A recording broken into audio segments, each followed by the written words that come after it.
Hello everyone, welcome to the channel. So, it's been a very long time, I hope you've all been well. Thank you for bearing with me for this very long break. I'll talk a bit about what's been going on in regards to the new job towards the end of the video if anyone's interested, but I won't take up time with that here. As I've been away for a while, some of you may be new. What this series is about is covering every single vehicle in a tech tree, going over the basics, its strengths, weaknesses, etc., and talking a bit about how I personally think it can be best played. This video is very long, it's my longest video ever, so feel free to watch it in parts, or skip ahead if there's a certain tank you're interested in. There will be timestamps integrated into the video that you can skip along to. So, we have a lot to cover today in Tier 6 and 7, let's get into it. Thank you all again for sticking around, and as always, I really hope you enjoy.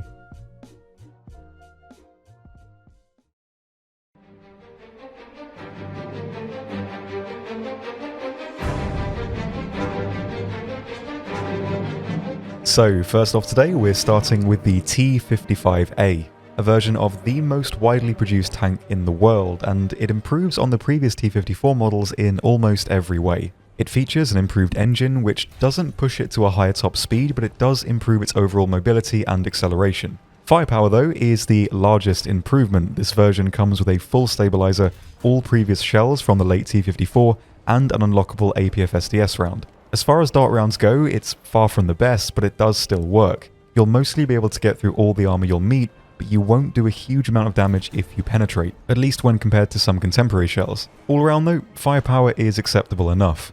Armor sees basically no improvement, however, the changes are mostly small and superficial. In addition to this, its cupolas are actually a bit larger than the previous versions as well, which does make it more vulnerable to APHE rounds. Although, meeting tanks that use APHE isn't too common around this BR of 8.3, which really leads into the main problem this tank has. It's a very master of none kind of vehicle, and at 8.3 it will commonly be getting sucked up into high tier matches against vehicles that entirely outclass its advantages in one way or another. What it does have, however, though, is a base level of versatility that lets it function to some degree in almost every situation, which means there's rarely a map or BR where this thing is entirely useless. Of course, it's not going to do too well on hilly terrain due to the ever-present poor gun depression, or in full up tiers against thermals, etc. But it does have a dart round and decent enough mobility, so it still can get a lot of things done. Speaking of the dart round, one of the main considerations when playing this vehicle is choosing what round to main, effectively the APF-SDS round or the APHE round. Of course, by now you know the advantages and disadvantages of each type, so I won't spend too much time on that, but the APHE round really should have some consideration here, just because of how inconsistent the performance of the dart round is. If you're rushed into a shot and not aiming for ammo or crew, your round can quite easily pass through the armor, only causing very minor damage. Whereas, if the 100mm APHE round penetrates a vehicle, it's likely getting one shot, or at least severely crippled. Frontally, there are a bulk of vehicles that you will struggle to get through just with the APHE, so it is more of a high-risk, high-reward strategy to main it. The APHE will likely secure you more kills, but the dart round is a safer bet, so I can't really give you a black and white answer on this one. So, let's get into playstyle. What should you go for? Well, as this vehicle is fairly versatile, it will have a level of applicability anywhere, although I would avoid the very long ranges with this one. It doesn't have any form of rangefinder, so no helping hand there, and really, if an enemy can penetrate you at close range, they likely can penetrate you at long range as well. You are a smaller target at range, sure, but to be effective, you'll have to sit hull down, and with this thing's terrible 5 degrees of gun depression, you'll have trouble finding good spots. Not to mention that the performance of your rounds will struggle at range as well. At close range, of course, your armor is hardly reliably effective, but it is one of the few MBTs around this BR that's frontally immune from autocannons.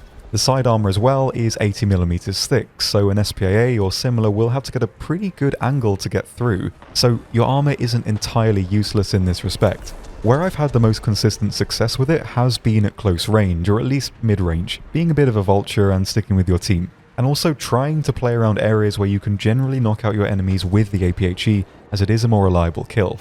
In addition, try to avoid one-on-one fights. You have one of the longest reloads at the tier at 11.1 seconds stock. Most of your enemies will be firing at least 2 to 3 seconds faster than you, so on equal footing, you'll likely lose a one-on-one unless they mess up a shot, which of course is something you can't rely on.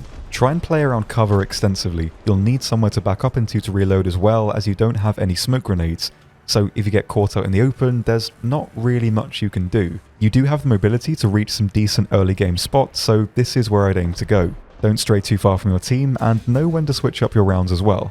The rest of your success will likely just come down to map knowledge and good shot placement. So, pros: decent firepower, decent mobility, and versatile. And cons: long reload, and unreliable armor. Like the last video, I won't be adding poor gun depression as a con here, as it's the same for every single vehicle with cannon armament, so just take it as a given. Anyway, verdict? I'd get it. It's not the best in any respect, but it will form a good backbone for your lineup around this BR, and will still be able to perform as a backup down the line too. It's likely going to be one of the first vehicles you'll be getting access to at this BR, so it's not a bad choice to go for this one first when you reach tier 6. All in all, it's definitely a fair introduction. Next up, another very recognisable vehicle, the T-62. Visually similar in many ways to the previous tank, but unlike the T-55, the T-62 actually commits to an advantage, and that's in the firepower. This thing is equipped with a 115mm smoothbore cannon that performs a lot more consistently than the 100 found on the previous vehicles. It can't fire any APHE, but it comes with darts and heat. Mobility is near identical to the T-55, it's very difficult to notice a difference with this one. Armor though is somewhat improved. The hull armor-wise has very little difference, but the turret is entirely redesigned. It has no protruding cupola and better armor values across the front of the turret. The cheeks and breech are a lot harder to get through as well. Not to the extent where the turret armor will save you against heat and sabot, but it will be able to bounce a lot more poorly aimed shots than the T-55. So overall it is an improvement. It doesn't however get the 50 cal machine gun on the roof, but this does give the already smaller T-62 a lower profile, which definitely can help. This tank comes with an HE shell and 3 other main rounds. Unlockable heat with 440mm of flat penetration and 2 dart shells, 3BM4 and 3BM3.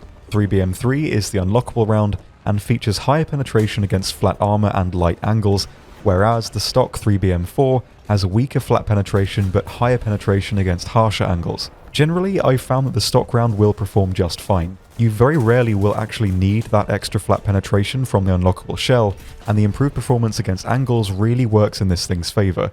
So if I were you, I would really just stick with the stock shell. Although, at the end of the day, it doesn't really matter as both rounds will rarely fail to get through most armour around this BR range, but it doesn't hurt to just keep in mind the strengths and weaknesses.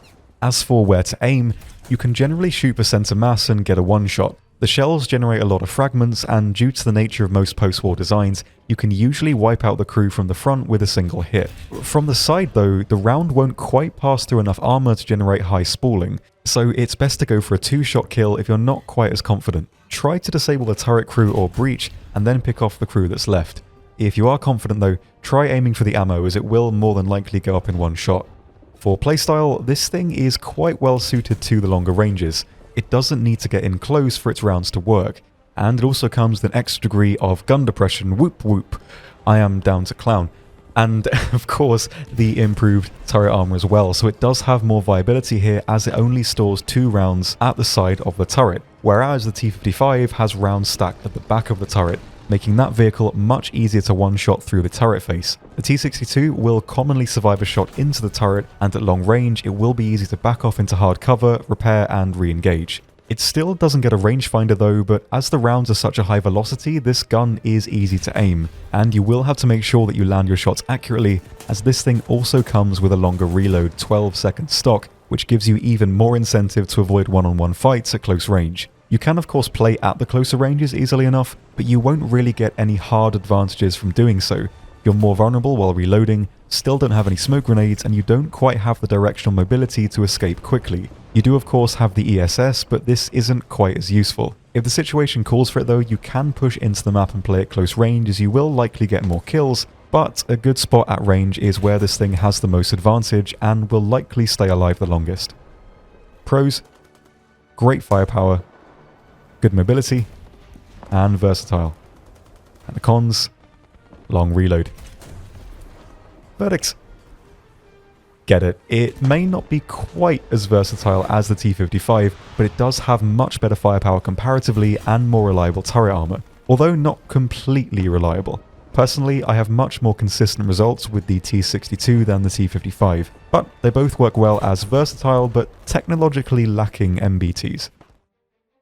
Speaking of technologically lacking MBTs, this is where things start changing up in this line. Next up, we have the T62M1. This is a modernized version of the T62, improved in every single way. Armor itself is probably the most apparent change, as the M1 has additional armor on the frontal hull and turret. The hull package adds 150mm of material protection, which makes the hull immune to 105 heat and sabot. Darts and high caliber heat will still have no problems getting through though. The turret is similarly well protected. The base armor is the same, but the package adds over 250mm of material protection, which is really good. Although this doesn't protect the front of the turret face or breech, so you'll need to use a couple of tricks to really make it work for you. Also, with the unlockable armor upgrade modification, you can equip this thing with gill slats on the side of the hull, which can be quite effective against chemical rounds if you angle, as these gill slats will set off the fuse of heat projectiles. So against weaker rounds, this thing can be a bit of a beast, and it doesn't quite stop there. It's a lot more mobile with a 690 horsepower engine compared to the T62's 580 horsepower engine, so this thing can reach a higher top speed and maneuver pretty effectively as well.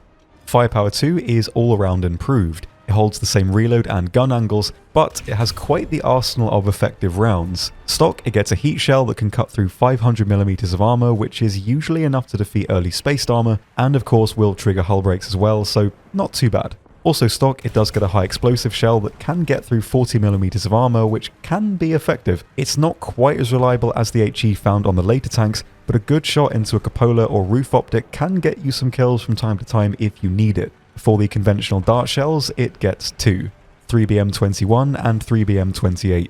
The latter is a direct improvement across the board, holding improved penetration over all angles, and a pretty beefy 450mm of flat penetration. It isn't a long rod, but still, pretty decent for 8.7. Also, a first for the tier, it gets a barrel-fired ATGM with 600mm of penetration. It can also fire this missile on the move, which is a really big advantage. In general, the darts will still be more useful as they travel faster, but the missile can take out helis, cause hull breaks, and can be pretty useful for knocking out enemies on the move at long range. The M1 also gets smoke launchers and a laser rangefinder as well. So that's quite a long segment on this thing's advantages, so safe to say it's a pretty powerful machine, at least at its own BR. At 9.7, it's going to struggle a bit more, but it'll hardly be useless. The rounds will still work, and due to the armor, this thing can also be effective at the closer ranges as well now. It has the maneuverability and countermeasures to deal with threats, and the armor will sometimes save you if you know what to do with it. From the front, the turret armor doesn't have too much use. Enemies commonly will just fire into the breach and disable you, but on the sides where the bulk of the armor is, it can actually be pretty effective if you turn the side of the turret towards the enemy. This does of course make your barrel and breach vulnerable, so I wouldn't do this if you're still able to fight, but if an enemy has disabled you and you can still turn your turret, it's a good way to buy yourself some time, as an enemy by this point in the game is generally conditioned to see the side of a tank's turret as a weak spot, so they'll likely plant a few rounds into the side.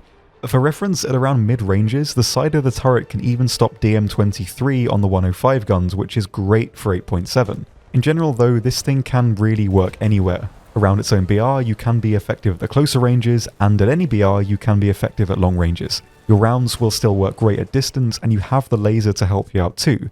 Additionally, at range, if you're quick enough, if you know an enemy is about to fire at you, you can start angling the turret to prepare to take an incoming shot. This might be a bit excessive, but it definitely can work if you can get the timing right. I can't really give any more advice for this one. It will just mold into your playstyle one way or another depending on what sort of gameplay you feel fits you best. It will lose its armor advantage in up tiers, but around 8.7 to 9.0, you can get some pretty great results with it.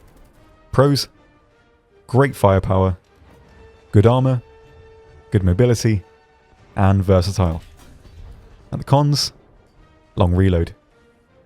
Verdict: I'd get it. I know it isn't required as it's folded with a regular T62, but it's a very strong vehicle around its battle rating and it can work as an effective backup in the higher tiers as well. So if you don't want to rush to the end of the line, which I very much recommend not doing, it will be a decent tank to pick up for sure.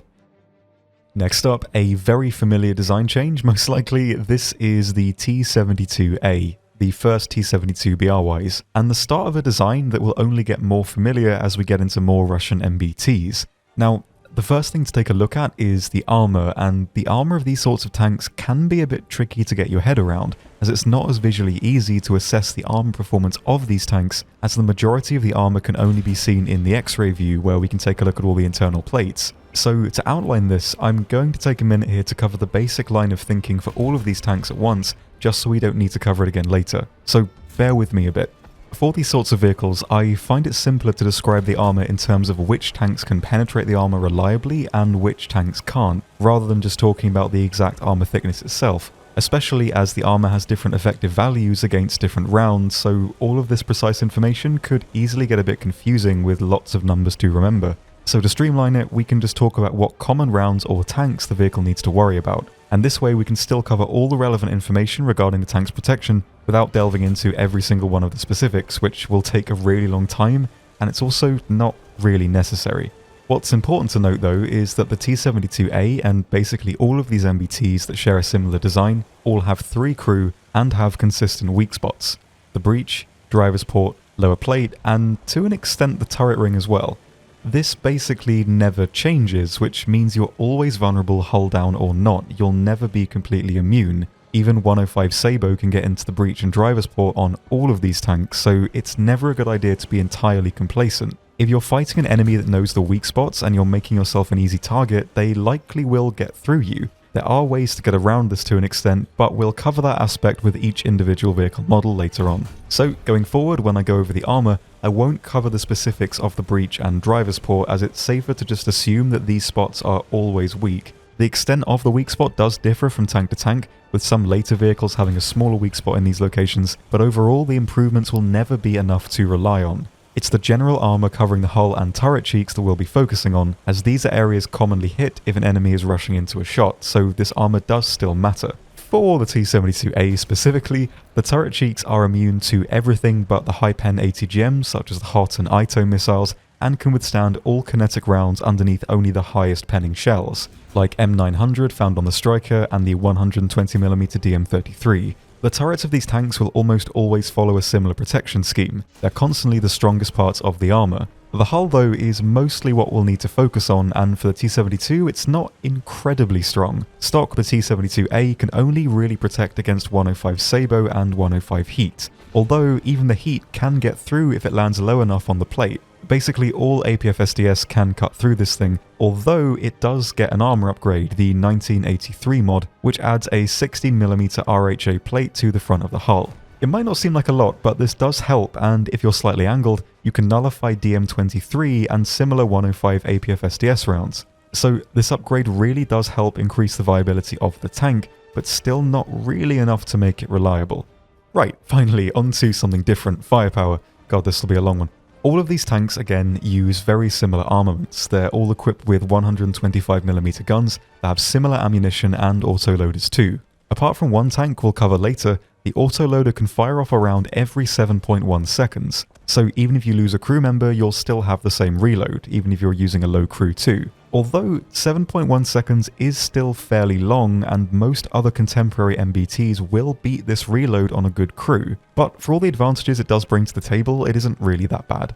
The 72A comes with stock heat that can get through 440mm of armor and 3 APF-SDS rounds, 3BM9, 15 and 22. 3BM9 is the first round you'll unlock, and it's good enough to get through most tanks, especially if you aim for the weak spots. It will struggle at range with some of the thicker armoured vehicles, but it's still not unusable. 15 and 22 are the last rounds you'll unlock. 22 has a higher angled penetration, and 15 has higher flat penetration. As a lot of the fighting at this BR is against angled armour in some form, 3BM22 is the best round to go for. You do also get 3 OF-26, an HE round that can get through 42mm of armour with over 5 kilograms of explosive mass, so you can lob this shell onto the roof of enemies to cripple them, which can work really well once you get the aim down. And to help in this respect and in general, you can unlock the laser rangefinder modification as well.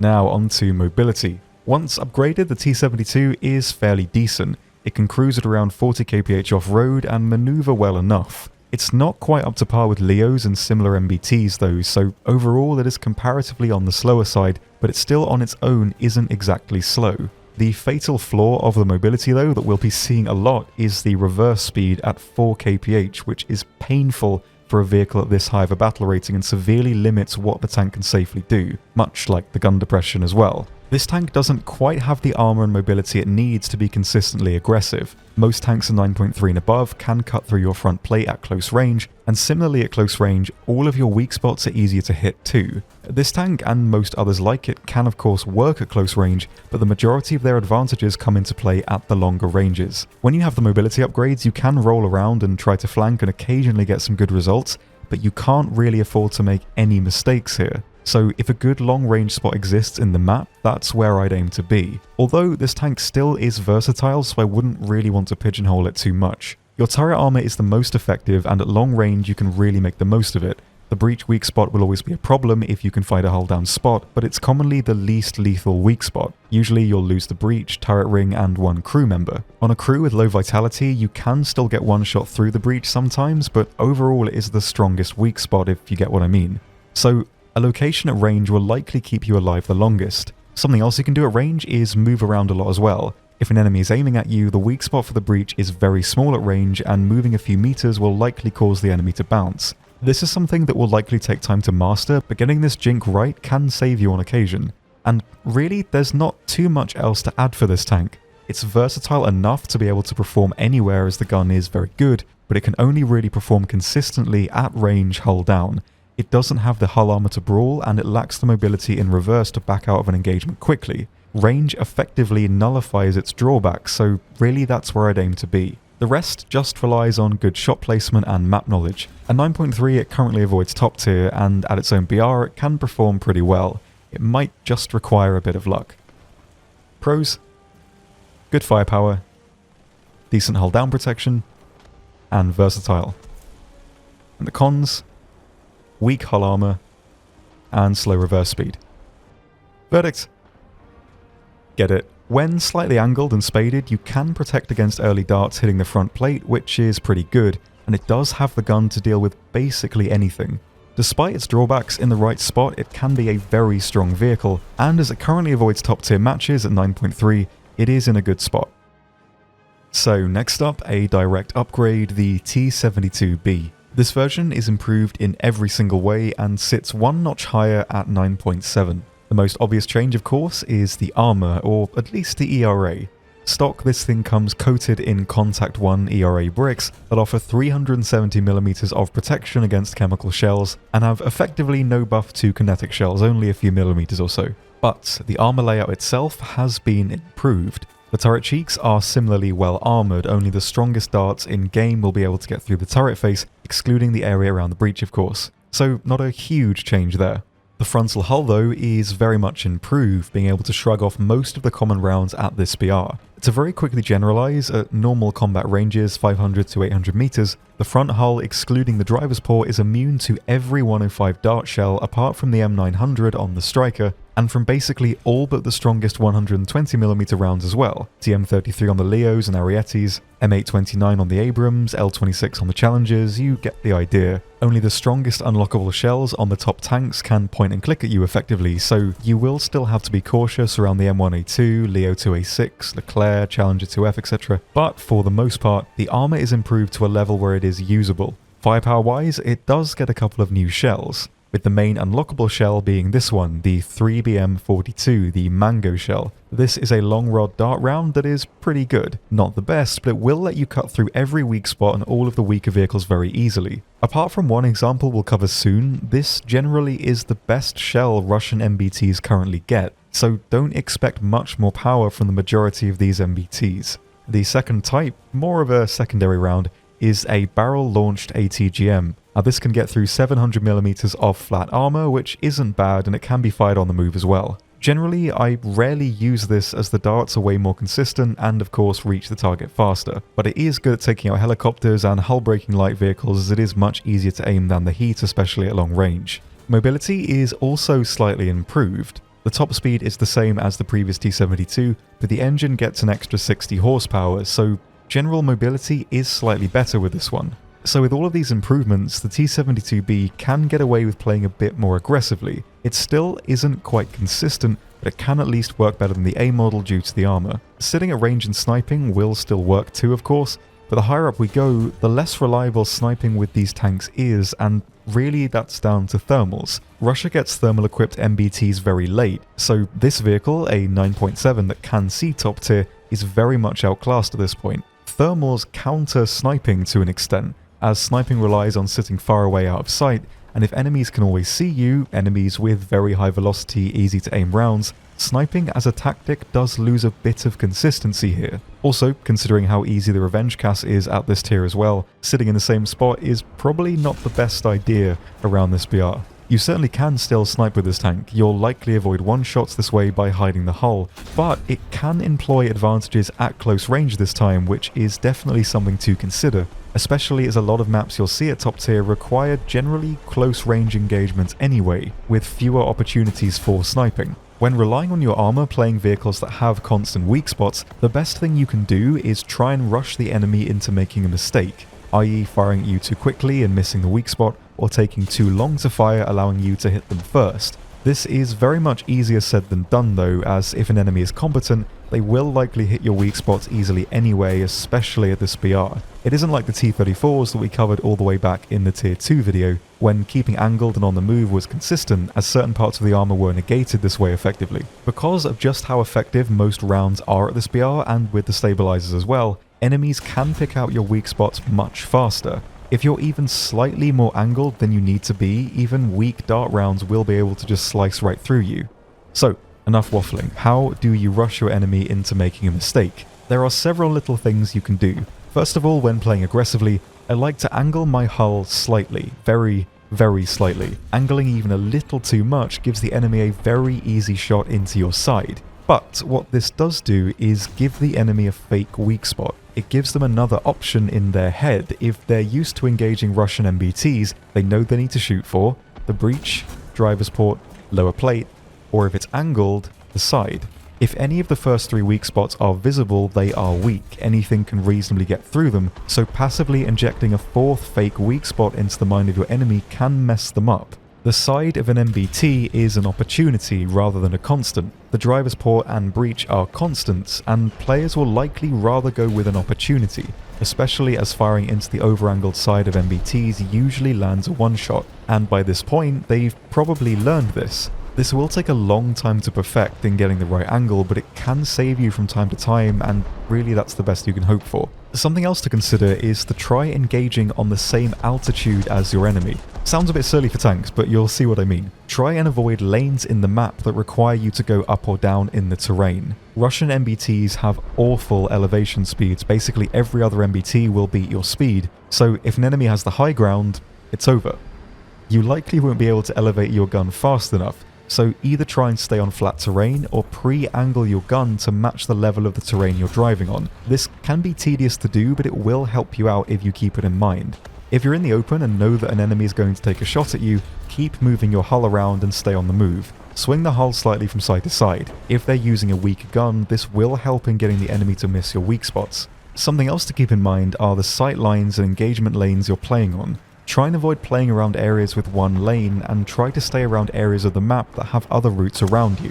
Because you have no reverse speed, you can't rely on just backing up and smoking out once you take a hit, you're too slow. And basically every enemy MBT is reasonably mobile, so they will be able to reach you before you're able to repair. The best thing to do if you are damaged is to smoke and use your forward mobility to escape, ideally by driving down other nearby lanes or around cover. Obviously, this isn't always possible, but do try and keep it in mind when you can, as it will likely be the best option you have to slip away and repair. Apart from that, there isn't a huge amount else to cover. It is still a tank that can play anywhere to a reasonable degree, as long as you keep in mind the gun depression. Pros: good firepower, decent armor, and versatile. And the cons: slow reverse speed, and no thermals. Verdict: I'd get it. For the BR, it's one of the stronger MBTs Russia gets. Its protection is much more consistent, and its firepower is good enough to deal with pretty much anything, all the while being versatile enough to be used almost anywhere effectively. You can snipe and you can brawl. Just try to play to your own personal strengths, and you will likely do well with this one. Next up, we have the T-72B 1989, and this version is actually really similar to the previous B. Mobility and firepower are identical, with the only real difference being the type of ERA used. The 1989 model is protected by Contact 5, a much more effective type of ERA that protects against kinetic damage as well. It offers 400mm of extra protection against chemical rounds and 120 to kinetic, which is pretty good. The ERA covers the sides of the turret and the hull and the front plate as well. The ERA on the sides rarely has an impact, but it can save you rarely. The blocks on the turret similarly don't have too much of an impact either, as it just makes the strongest parts of the armor even stronger. Enemies aren't really going to aim for the sides of the turret anyway. The ERA on the hull though does help a fair bit. Only DM53 on the 2A6 and the top rounds the Arietis use can reliably get through. The top round found on the Abrams and Leclerc etc. can get through near the bottom of the front plate, but it isn't consistent even at close range. Even the Arietis CL round can non-pen the front plate if it hits 2 bricks. So the advantages this tank gets doesn't really help it perform any better. It will just periodically save you if the enemy makes a mistake in where they aim. To the point where if you were to play the regular T-72B perfectly at 9.7, it would perform basically exactly the same as this one. The 1989 just has some situational defensive advantages. It is objectively better as a vehicle, but its performance at 10.0 isn't immensely impressive.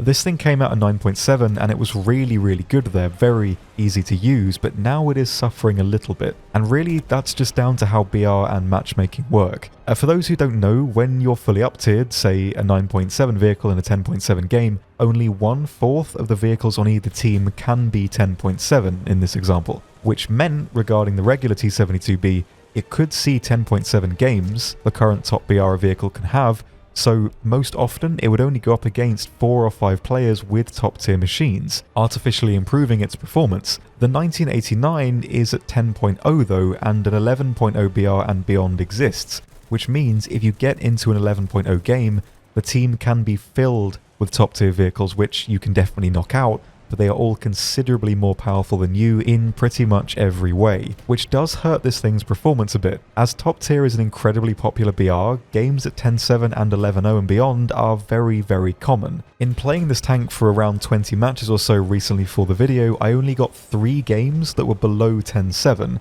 and in those games it did perform really well, but in top tier it's entirely outclassed, and sadly it will get sucked into these matches most of the time. The armor it has in the strongest spots is still strong, and the Mango shell is decent, but the lack of reverse gear and gun depression really limit where it can safely play. Because of how common up tiers are, I would aim to play this thing a bit more defensively if you have to. It will struggle to go toe to toe with the tanks you'll fight in up tiers, but generally it's so similar to the regular T-72B that I would really just play both of them the same way, as the 1989 doesn't exactly have any extra active advantages.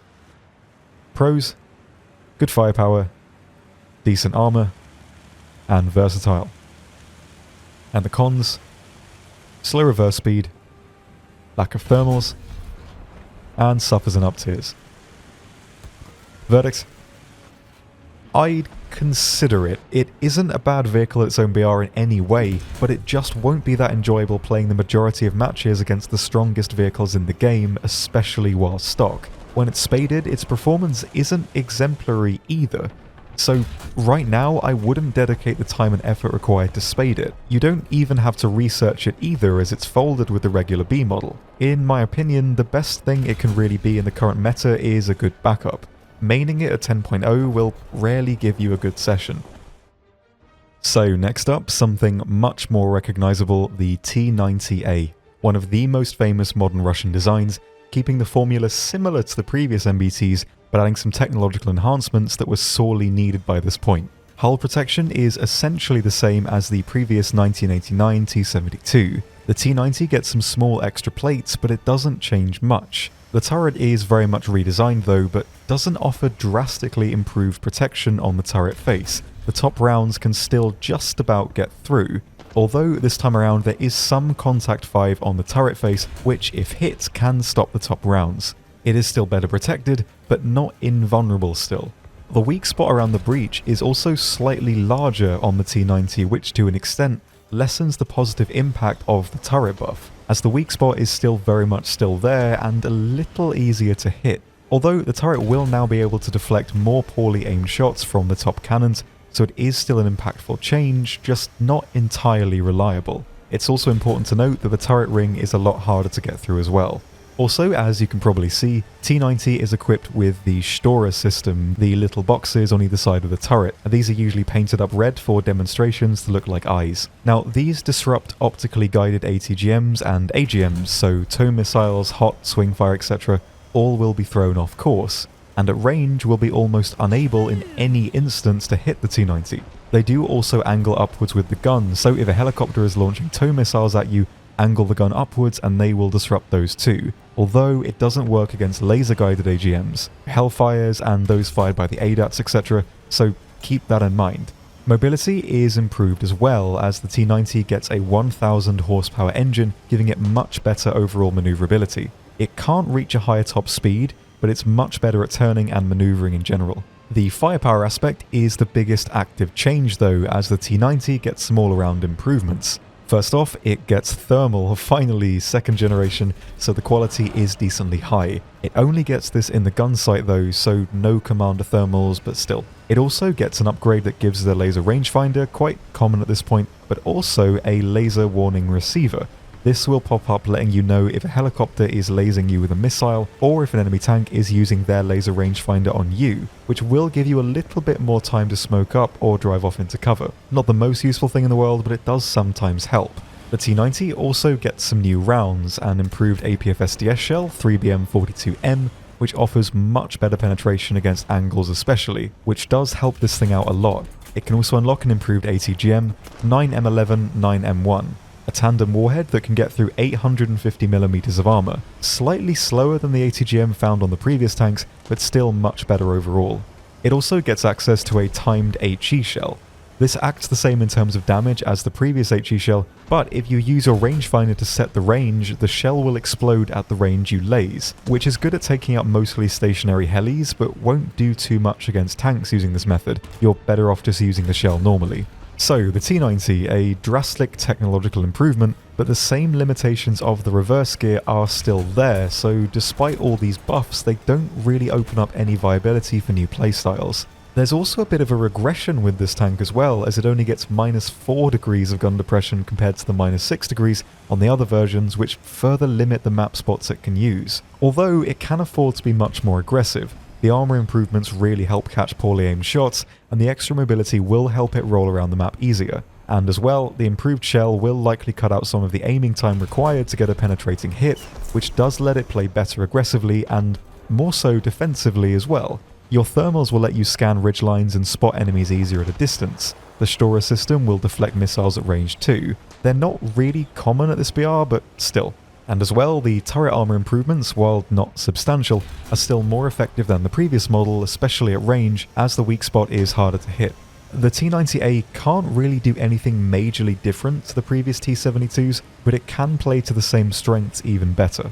But its drawbacks are all still there, even more so with the gun depression. It's quite severely limited to certain areas of the map, comparatively to other MBTs, which is really its biggest drawback in my opinion. It lacks the artificial survivability NATO MBTs have, and not in terms of actual protection, but what I mean is that those vehicles, when they're hit and lose the breach say, they can then use the reverse speed to back off, repair and re-engage, which will keep them alive longer and give them another chance effectively. Because these Russian vehicles lack the reverse gear, they often don't have this chance, which is a soft limit on their lifespan.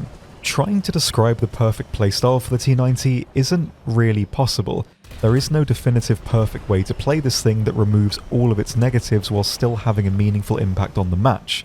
When I make these videos and talk about the playstyle I personally recommend, the recommendation I go with usually boils down to what you can do to keep yourself alive the longest while simultaneously having the most impact on the match as you can. And of course, that usually comes with some compromises. Playing at close range, for example, will almost always get you more kills as you're closer to the action, but it comes with increased risk. Playing at long range eliminates a lot of that risk, but you'll usually get less kills being further away from the action.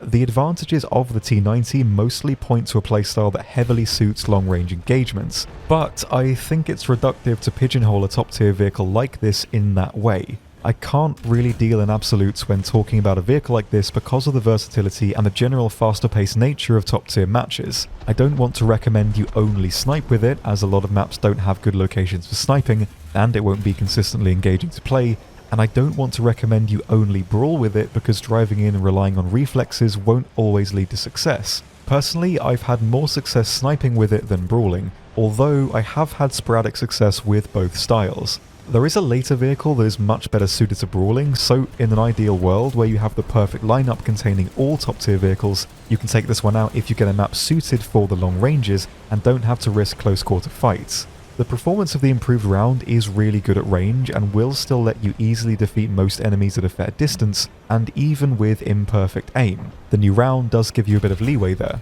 Using the T90 in a good lineup with the intention to take it out for long ranges is ideal in my opinion. Although, if you're confident, you can still use it at close range if that suits your playstyle. But the further away from the enemy you are, the stronger your advantage will be. Anyway, pros: great firepower, good mobility, decent armor, and versatile. And the cons: slow reverse speed. Verdicts: get it. It probably is the best long-range tank Russia gets at top tier, but that doesn't mean it can't play in other ways too. Essentially, if possible, stick at range. If it isn't viable and you need to pick the T90, you can play it at close range too. Just keep in mind some of the tactics mentioned with the previous vehicles and it should still work fine. Next up, we have our final vehicle in the line, the T-72B3, which at this point is actually quite easy to explain. Firepower-wise, it's a bit of a downgrade from the T90. It doesn't get the 3BM42 round, but it does still get the tandem ATGM, which is good, but it won't be your main round, so just stick with 3BM42. It also does get the same thermals as the T90, which is great, but it doesn't get the laser warning receiver. What it does get though is a faster turret drive, 20.8 degrees a second stock, when compared to the 14.3 degrees on the T90 and T72B series, which will save you some time when reacting to enemies. Armor and mobility come in two forms, as the B3 gets a fairly significant unlockable package. Stock, it's essentially the same as the T72 1989, but with some slightly better contact 5 placement on the turret front. Mobility is the same as well. At tier 4 though, it gets the UBH modification, and this adds two things. First, it improves the engine, giving the B3 a 1130 horsepower engine in place of the measly 840 it had previously. In addition, it gives the B3 some additional armor. Cage armor around the rear, but more importantly, it adds relict ERA to the sides of the hull and the rear side of the turret. These slats add 600mm of chemical protection and 22 kinetic. Well, there is also another set of ERA behind the slanted set, but this is currently mislabeled. It doesn't give this level of protection. But it is being looked into as I type. Well, speak. I don't know why I said that as if it was a fresh thought. I wrote it into the script. So, the B3 doesn't change too much, at least in terms of what these vehicles can do. It's way more mobile, and the turret can turn quicker, which does give it more control around the map. It also goes back to the 6 degrees of gun depression, which definitely helps as well. Much like the T90 again, I can't really tell you exactly how you should play this one. It has the most advantages at long range still, but comparatively, it has more close range advantages than the T90, so it can be more reliable in those situations down to the turret drive, mobility, and the buffs to the side armor. Annoyingly, because of how these videos are structured, going down and across left to right, there is one vehicle coming up later that I'd like to compare this one to, but can't really. This thing falls into the middle ground of the top tier Russian MBTs. It's not the best at close range or the best at long range, but it can hold its own in both situations. It just won't be objectively the best at either. This is probably a good time to mention something I think is important when discussing how I recommend how top tier vehicles should be played. At this point, the vehicles almost, loosely speaking, reach a peak of design. Not in the sense that they're perfect and flawless, but they all basically excel at the tank trifecta of mobility, armor, and firepower. For this tank, the B3 has good enough armor in the strongest parts, a good enough round to deal with every enemy with some good aim, and good enough mobility to get where you want to be in the map. Excelling in a top tier vehicle can't really be described when they're so versatile like this. For lower tier tanks that don't fill all the points of the trifecta, by working out the objective strengths and weaknesses, you can eliminate what not to do in order to work out what you should do. but you can't exactly do that to the same extent for top tier MBTs. There's nothing they absolutely can't do, and largely in my opinion, to use top tier tanks effectively, mostly all you need is map knowledge, reaction times, and luck. And in a video like this, I can't really extrapolate on those points. If you know where to put the vehicle on the map, and you can click on enemies accurately and faster than they can click on you, you'll win. That's pretty much obvious and goes for every tank in the game, but as top tier vehicles have all the mobility and firepower you need, the tank will do the rest for you. Nothing holds its performance back apart from how quickly and accurately you can click on your enemy, and of course where you choose to put the vehicle. The luck element comes in here when taking shots and hoping your enemy can't aim, and also hoping that you don't run into 3 enemies at once down a single sightline. These are more so the factors that determine your success here rather than the cold data of a vehicle's performance at this BR. And I think this is the most honest way I can describe how these vehicles work. For the B3 though, without wanting to retread old ground, you know the deal by now. Poor gun depression, terrible reverse gear. I won't be patronising and go over everything again. Pros: good firepower, great mobility, decent armour, and versatile. And the cons: slow reverse speed. Verdict: I'd get it. It's worth aiming for in the long run to complete the lineup, although not the best top tier tank Russia has. It's not the best top tier in any regard really, it doesn't have the best firepower, mobility or armour, but it's good enough in all of these aspects to be able to do everything it needs to do. It's a great jack of all trades tank to round off the top tier lineup with. Next up, back to something a bit lower tier, the T-10M. The final heavy tank BR-wise in any of the research trees. And despite being classified as a heavy tank, it will struggle to play to the strengths of heavy tanks, mainly as it's placed at a BR of 8.3, where armour starts losing a bit of its effectiveness overall. The T-10M itself is on a hull similar to the IS-3 but improved, with 10mm of extra frontal armour on the upper hull and some extra protection on the sides as well. The turret is where the protection is best though, being almost immune from 105 Sabo, a round that's still pretty common at this BR. 105 heat and any similar rounds can get through this thing almost anywhere though, especially dart rounds.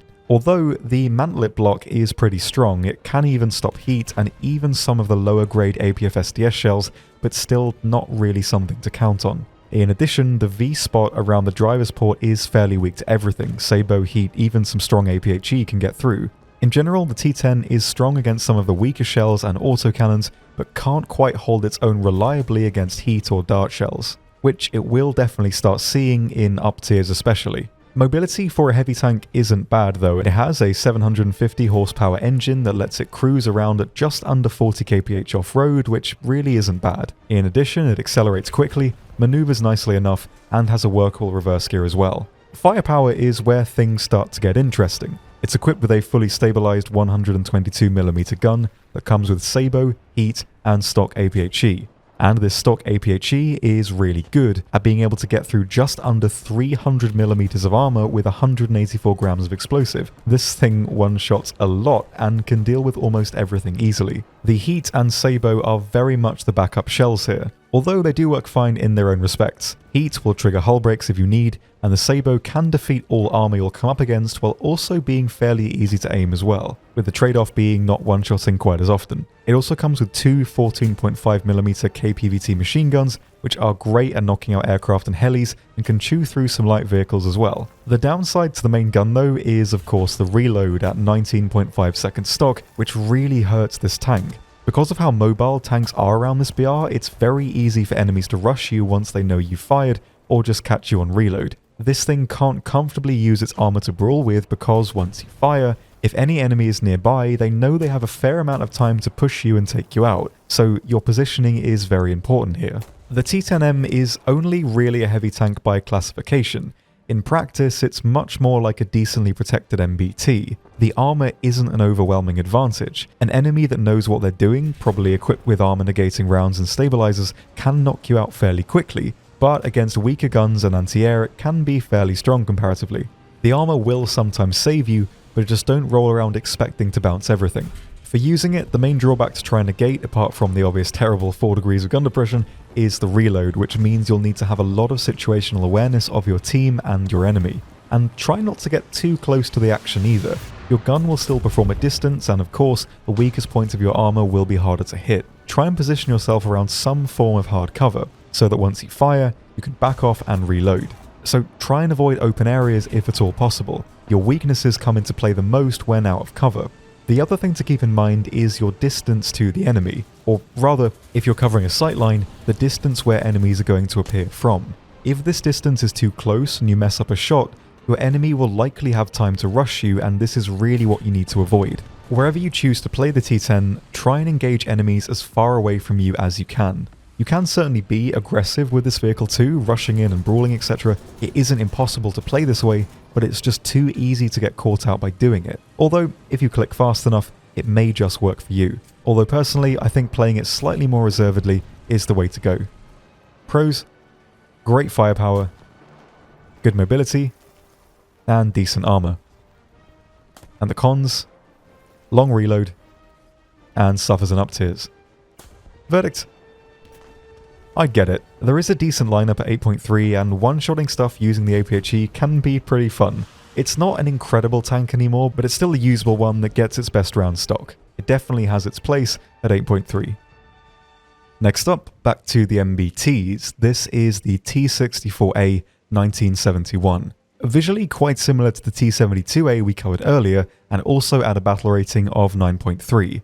And for comparison, the T64A is really worse in every way.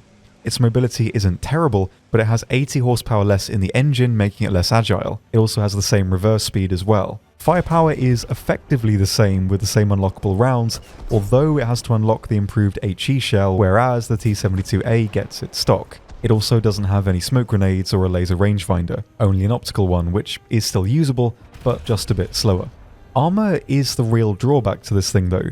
The turret cheeks are fairly well protected, like all other similar tanks, being able to shrug off everything but the strongest shells. The hull though is very poor. 105 Sabo can't get through, but basically everything else can. 105 Heat can get through the front plate, and all of the dart shells as well. At 9.3, it's reasonable to assume that every enemy can get through your hull. It does have gill slats on the side though, like the T62M, which can help with chemical rounds if you're angled a bit, but this is still a very situational advantage. Another aspect that doesn't help the T64A is just how recognizable it is when compared to the other versions. To a general player, a lot of the T64s and 72s look very similar, if you're not experienced with high-tier gameplay. The T64A though is possibly one of the most recognizable. It's the only one without a roof-mounted 50 cal, another slight disadvantage, and it has the gill slats on the sides which can't be removed. It's the only one of these MBTs that has this arrangement, which means every player who knows the very basics of identifying these tanks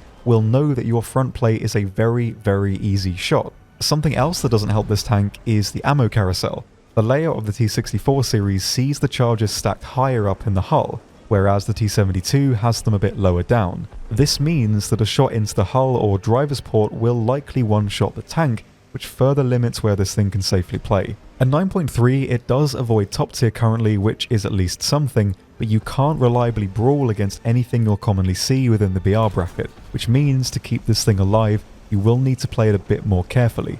Like I mentioned earlier, this thing is just a worse T72, worse mobility, worse armor. When spaded, the T72 does have some ability to brawl, but this thing really doesn't. It doesn't have the consistent armor or mobility to save itself in close quarter fights. You'll really need to rely on your enemy making a poor shot, which as always is never something to rely on. You will keep yourself in the fight the longest at range. Sure, it lacks the laser rangefinder, but once you unlock the dart rounds, the velocity is so high you'll get the hang of it quickly. And additionally, as all of these vehicles use roughly the same set of rounds, if you play a lot of high-tier Russia, you'll be able to land shots quite easily after a while. So, in any case, this is where I play this thing. The turret armor is still usable, and as long as you can find a decent spot out of the way, you should still do fine. Pros: good firepower, and decent mobility. The cons: slow reverse speed, inconsistent survivability, and suffers an up tiers. Verdict: I'd consider it, with some explanation. The T-72A is a much better introduction to modern MBTs in every way. I also wouldn't say that maining a 9.3 lineup is the best idea either, at least for quite a long time. There are only 2 main 9.3 tanks and no impressive CAS options. And for 9.7, I'd probably only go with one backup MBT, being the T-72A. The 64A can work though, and you could make the argument that it's a good vehicle to get as it teaches you through gameplay just how important it is for these tanks to hide their hull if they can. And it certainly does make you learn that, although it can be a bit tedious to play and probably not the best choice to go for first. I'd still aim to unlock the T-72A before it, but if you do unlock the 72 and like it, after getting the hang of the playstyle, you'll probably find some use for the 64A as well. But it probably won't be an easy ride in the current meta. Next up, a much needed improvement, this is the T-64B, which brings the protection and firepower up to a decent standard. Well, sort of. Again, let's compare the 64B to the T-72B, and once again, the T-72s take the point. The T-64B shares essentially the same mobility to the A model, although due to the increase in weight, it is slightly slower, though not by much. The B does also get the earlier barrel-launched ATGM and the Mango shell as well. Armor overall is improved, but still not as good as the 72B. The front plate can stop some of the weaker 105 dart shells, DM-23, M774, etc. It can block some of the stronger examples, DM-33 and Type 93, but these rounds can get through at close range. It can also stop a few of the weaker 120mm shots as well. It can just about protect against the 2A4, Challenger 1s, AMX-40, and all those sorts of cannons when they hit the front plate at a fair distance. But of course, usual weak spots still apply. Driver's port, etc, etc, you're probably a bit bored of this by now. The tank does also get the BV upgrade at tier 4, which covers it in ERA, providing some good protection against chemical shells, so can't really complain there. This thing's frontal armor is good, but the problem is that it's just on the threshold of protection against a lot of these common darts. What I mean is that it just slightly offers enough reliable protection. So if an enemy has a slightly higher elevation than you and shoots down at your front plate by even a few degrees, they'll cut right through, which is another map-related issue to consider. And really, for a lot of these Russian MBTs, their biggest enemy are the maps themselves. And a lot of the top tier maps currently in rotation don't really suit these Russian vehicles especially, mainly just down to the comparatively small size, and more so the elevation. A lot of the most common maps I played for this video were those like Karelia, Jungle, Kuban, Frozen Pass. These are all maps that have a lot of high ground and low ground, which is a triple kick in the teeth for these tanks, and the T-64B especially in this example.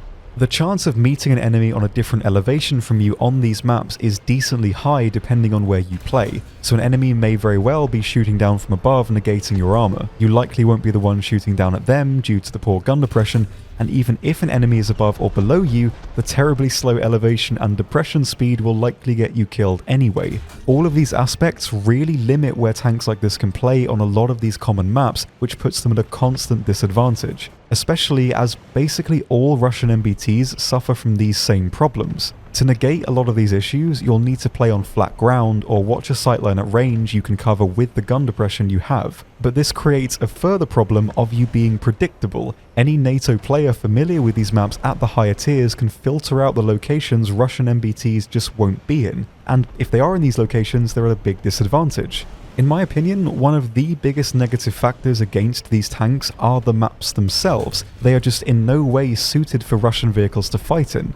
Of course, some maps can be better. Flat urban maps or wide open maps like the Big Eastern Europe can be more suitable. But even then, the urban maps can be tricky because of the reverse gear, and wide open long maps can be tricky because of the lack of thermals. Do you see what I mean? The environments you fight in can be your biggest enemy, and there's not a lot you can do to counter them. Of course, if you are a very seasoned player, you can work out the best spots, but it's not fair to assume that everyone watching this video and playing top tier Russia has the means to dedicate the time required to learn the maps in this way. There's no easy answer for where these almost top tier tanks work best. They are still versatile, but just have a lot of limits on where they can play and what they can do. And like I mentioned earlier, tanks like this basically can do everything, going back to luck, map knowledge and reaction times, but I can appreciate that that explanation doesn't help you if you don't have the time to learn the maps and don't have the best reaction times. I can't really help with that here, so recommending a good playstyle is fairly difficult. If you are a confident player, you can likely still just rely on what advantages this vehicle has and couple that with your map knowledge and likely have a decent time. But if not, this is what I think you should do.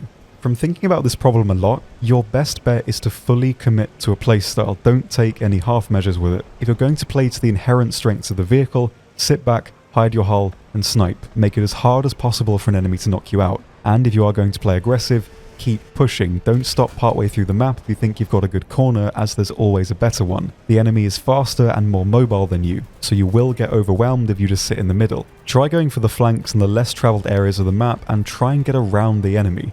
If your luck holds, you might just end up behind a lot of the enemy team, or at least end up in a position they won't expect you from. If you catch an enemy off guard, they'll probably be a bit flustered and even more likely to mess up their shot on you, so you can take advantage of this as well. If you're sitting back and taking shots, you'll likely soak up a fair few points and get a couple of kills too, and if you're playing aggressively, you can probably get some good kills and rack up the points this way. All in all, you probably don't want to make this tank your main vehicle for long. It's versatile but unreliable, which means you can't consistently have a good time playing, and you aren't going to want to dedicate heaps of time to playing something you won't have fun in. It is a game after all.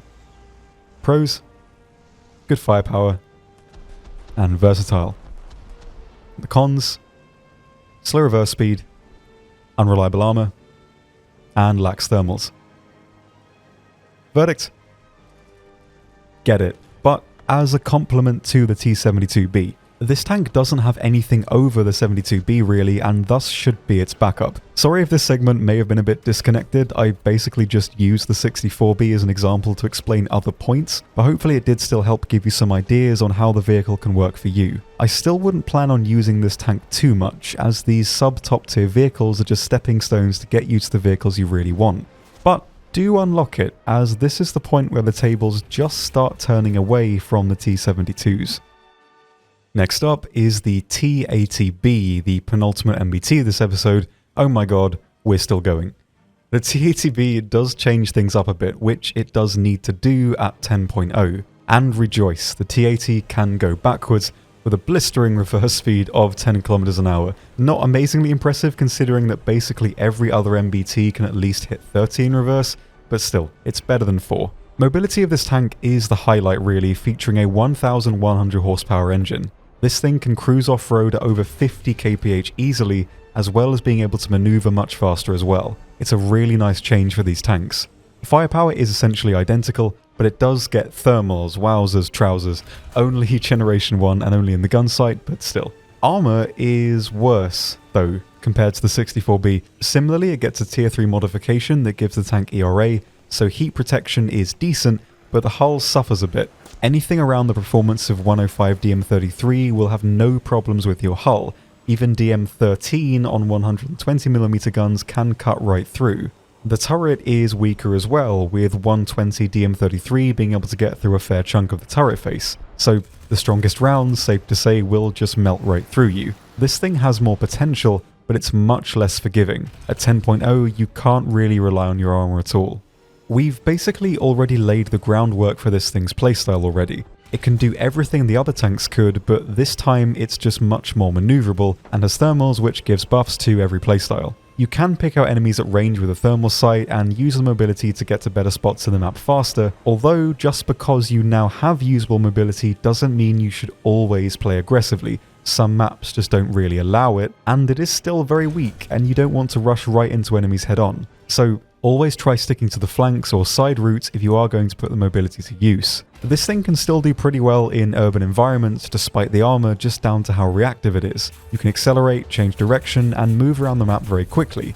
And if you're confident, you can take a lot of enemies by surprise. The T-80B can definitely do this, but on fairly linear maps like Finland and Sinai, it will struggle a bit. It can't really use the mobility effectively on these maps and either just needs to play passively or engage enemies head-on, which will likely result in loss. Much like the T-72B 1989 at 10.0, you will mostly just be seeing 11-0 and 10-7 games, and your armor is entirely worthless in those matchups. and if the map you're on doesn't allow you to put the mobility to good use, there's not a huge amount you can do apart from hang back and hide your hull. This thing absolutely works best when really pushing the mobility, so always try using it when you can on the right maps. Apart from thermals, it's the real selling point of this thing. Apart from that, there's not a lot of extra info I can really add here. You've pretty much heard it all already, and we still have a fair bit to cover.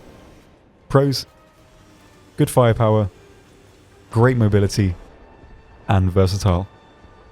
And the cons: poor survivability. Verdict: get it. This thing lets you change up the playstyle of all the previous vehicles in a workable way. It is very unforgiving in terms of protection, but if you can get it spaded and put the mobility to use, it really enters its element, and the thermals only add to this further, by giving it a helping hand on those particular maps where rushing in isn't really viable. It's good for the battle rating, and good for some of the later lineups too. So next up is the star of the Russian MBTs. This is the T-80U, a massive step up from the T-80B, and nullifies the weaknesses of the T-72B and T-90. This tank has everything it needs to have to reliably work in the meta. Firepower remains mostly unchanged from the T-80B though, and comparatively is this tank's least impressive asset, just having the standard ATGM and the Mango shot. It uses the same thermals as well. Although, one very welcome plus is the reload. The U has a fixed 6.5 second reload compared to 7.1 on the other vehicles, which is a really nice change. Regular NATO MBTs will reload faster on an expert crew most of the time, but it's still a big plus and gives you a tiny bit more time to get those shots off. The U also has a much higher zoom on the sight at 12 times. I usually don't mention sight zoom and FOV as high zoom can be harder for some players and vice versa, but it does make seeing targets at range a bit easier, especially the weak spots, so it is worth mentioning as a plus here, at least for me personally. Mobility is great, even more so than the T-80B, as the U comes with a 1250 horsepower engine. In practice, it mostly reaches the same speed off-road as the B, but of course is much more responsive and agile, and again, same speed in reverse too.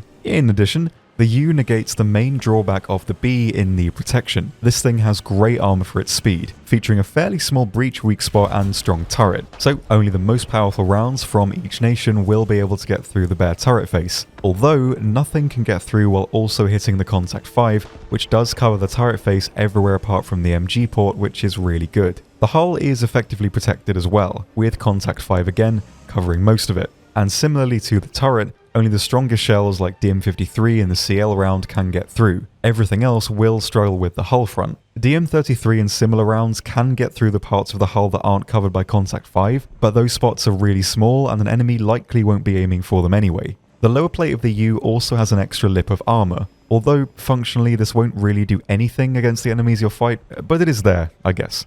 It does also have some Contact 5 on the sides of the hull, but you can't really use this to angle safely as the spot between the ERA and the hull is still too large. It will save you incidentally from various weaker shells, but in no way is a protection you should rely on. So, where does this thing work? Well, like I've mentioned before, I can't really tell you. It has advantages defensively and offensively, and I wouldn't want to try and convince you to play it defensively if you're an aggressive player, or offensively if you're a defensive player, just based on my own preference, as what works for me may not work for you. To generalize quickly, using this sort of vehicle, I like to play somewhat around the middle ground of the map, not too aggressive to the point where I rush into brawl, and not too defensive to the point where I sit at the back and snipe. I like playing in the middle ground as it allows me to react to what's happening in the match better. If the team is losing, I can roll back and be more defensive, and if the team is winning, I can rush out of cover and join in the push. Committing wholly to one area of playstyle makes it harder to react to what's happening. If you rush in aggressively and your team folds, you're stuck, you usually can't retreat on your own. And if you play it too passive and your team is winning, you probably won't get the opportunity to do anything if you push out of cover too late. So, because of this, I like to play somewhat around the middle of the map in any given situation if the map itself has a good spot like that for me to play in. The T-80U is versatile enough to be able to play this way somewhat safely, which is a really big plus, but this does overlook the one big advantage the T-80U has, and that's the power of its aggression and why it works. Playing this thing aggressively drastically improves the performance of the armor. If you're pushing an enemy and give them very little time to land an accurate shot, the armor becomes much more effective, as the majority of your frontal armor can't be easily penetrated, Most of the hull and turret are no-goes for a lot of enemy tanks, and if you're rushing an enemy into firing at you, it's not unlikely they'll hit one of these stronger parts of the armor. And really, this is the main way to keep this thing's armor relevant. As we spoke about near the beginning of the video, any enemy can get through your driver's port or breach, so if you're staying still and making yourself an easy target, you are vulnerable to every enemy. The only way to nullify this is to give them as little time as possible to fire at you. Also, if you can, try driving at an angle towards where enemies will be coming from, only very slightly. This again gives them the false weak spot, but also makes the driver's port harder to hit on account of the actual perspective of the weak spot. If you drive straight at an enemy, the weak spot of the driver's port doesn't move, it just gets larger relative to your opponent. But if you're moving at a slight angle, it again gets larger, but moves laterally as well, meaning that an enemy needs to strafe to hit the weak spot, which will further give you more time to hit them or pressure them into missing. This will take a lot of practice, but it definitely can still work. Also, one thing I like to do with this tank that you've probably seen me do already is to kick in the ESS smoke from the engine and reverse into it. Thermals can see through ESS, so if you hide in the smoke and turn it on, enemies will really commonly just push in and rush you, usually without turning their thermals on. This can be really satisfying, especially if you're stuck at an impasse where an enemy is watching your corner or something. If you back off into the smoke, they'll usually just blindly rush, which gives you a good chance to take them out. This isn't specifically connected to the TA-U, it's just a tactic that I like to use sometimes, and it's probably the easiest to use on the U. Top tier is very fast paced, and you can definitely take advantage of that mentality using this tactic. And really, that's pretty much all I can say about the TA-U. The benefit of all of these tanks being so similar is that once you start playing them, the skills and tactics you learn will translate directly into the next T-Series tank you unlock. So once you've started playing the tanks in Tier 6, you won't have to learn a huge amount of new skills or playstyles. It all bundles up. So if you've watched all the way through so far, you'll hopefully have a few ideas about how best to use these tanks in a way that works best for you. Pros: good firepower, good armor, great mobility, and versatile. The cons: constant weak spots. Can't really put much else here. So, is it worth going for? And I think yes. It's still a very relevant MBT that will work well in the current meta. This is the best Russia currently has to offer, and it's an easy enough vehicle to pick up and play once unlocked. Personally, I don't believe Russia is currently the strongest nation at top tier, mainly down to the map rotation and just how powerful the 2A6 is currently, as well as how easy CAS is at the moment as well. But still, it's very far from a bad nation, and once you have the top MBTs, you'll have a pretty strong lineup. But strong lineups will need support, and up next, we have the support vehicles. So next is the light tank line, and starting it off is the Object 906, which looks a lot like a much meaner PT-76, which is very much the case actually. The 906 is similarly fully stabilized and features pretty great mobility, being able to cruise easily at around 40 to 45 kph off-road, and the same in reverse, now we know where all the gears went. Similarly as well, it is also amphibious, being able to travel at a max of 10 kph in the water. Although the stabilizer doesn't quite work here, so this is mostly just a gimmick. Firepower itself though is this thing's standout feature. It uses an identically performing cannon to the one found on the ASU-85, with the very powerful APHE round and the heat round too. But the best thing here is the autoloader. This thing can fire every 4.3 seconds, which is really good for just how effective the APHE round is. Armor though, of course, nothing impressive by light tank standards.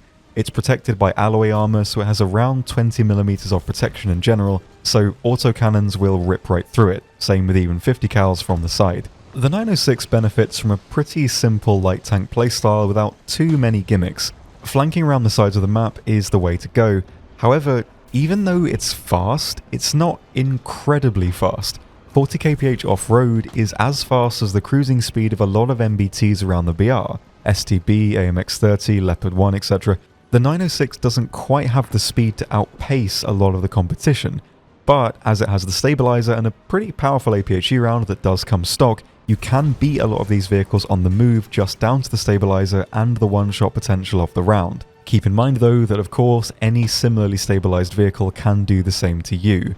You can hull break and have no armor, so you need to be very quick to the punch. An enemy that's stabilized doesn't need to take a long time to aim at you, so in this initial push to the flank you need to be very careful, especially in up tiers where the stabilizers are a lot more common. If you manage to get behind the enemy team, this thing really gets into its element though. The autoloader and one-shot potential mean you can take out a lot of enemies very quickly and very reliably, especially from the side. But even if you're not quite fast enough to safely get to the flanks, you can take out most enemies from the front as well. If you are forced into this situation, try to stick with your team for protection or lurk around cover in areas that let you watch over lots of sightlines. Because of the directional speed and fire rate, you can reposition and engage new enemies very quickly, even at range. The advantage of the autoloader at range is that even if you miss the first shot and alert the enemy to where you are, you can likely follow up a second shot before they can react to you, which is a really great advantage. The 906 is fairly versatile as light tanks go in this respect. You have advantages at close range and long range. Admittedly, you have a lot more advantages at close range,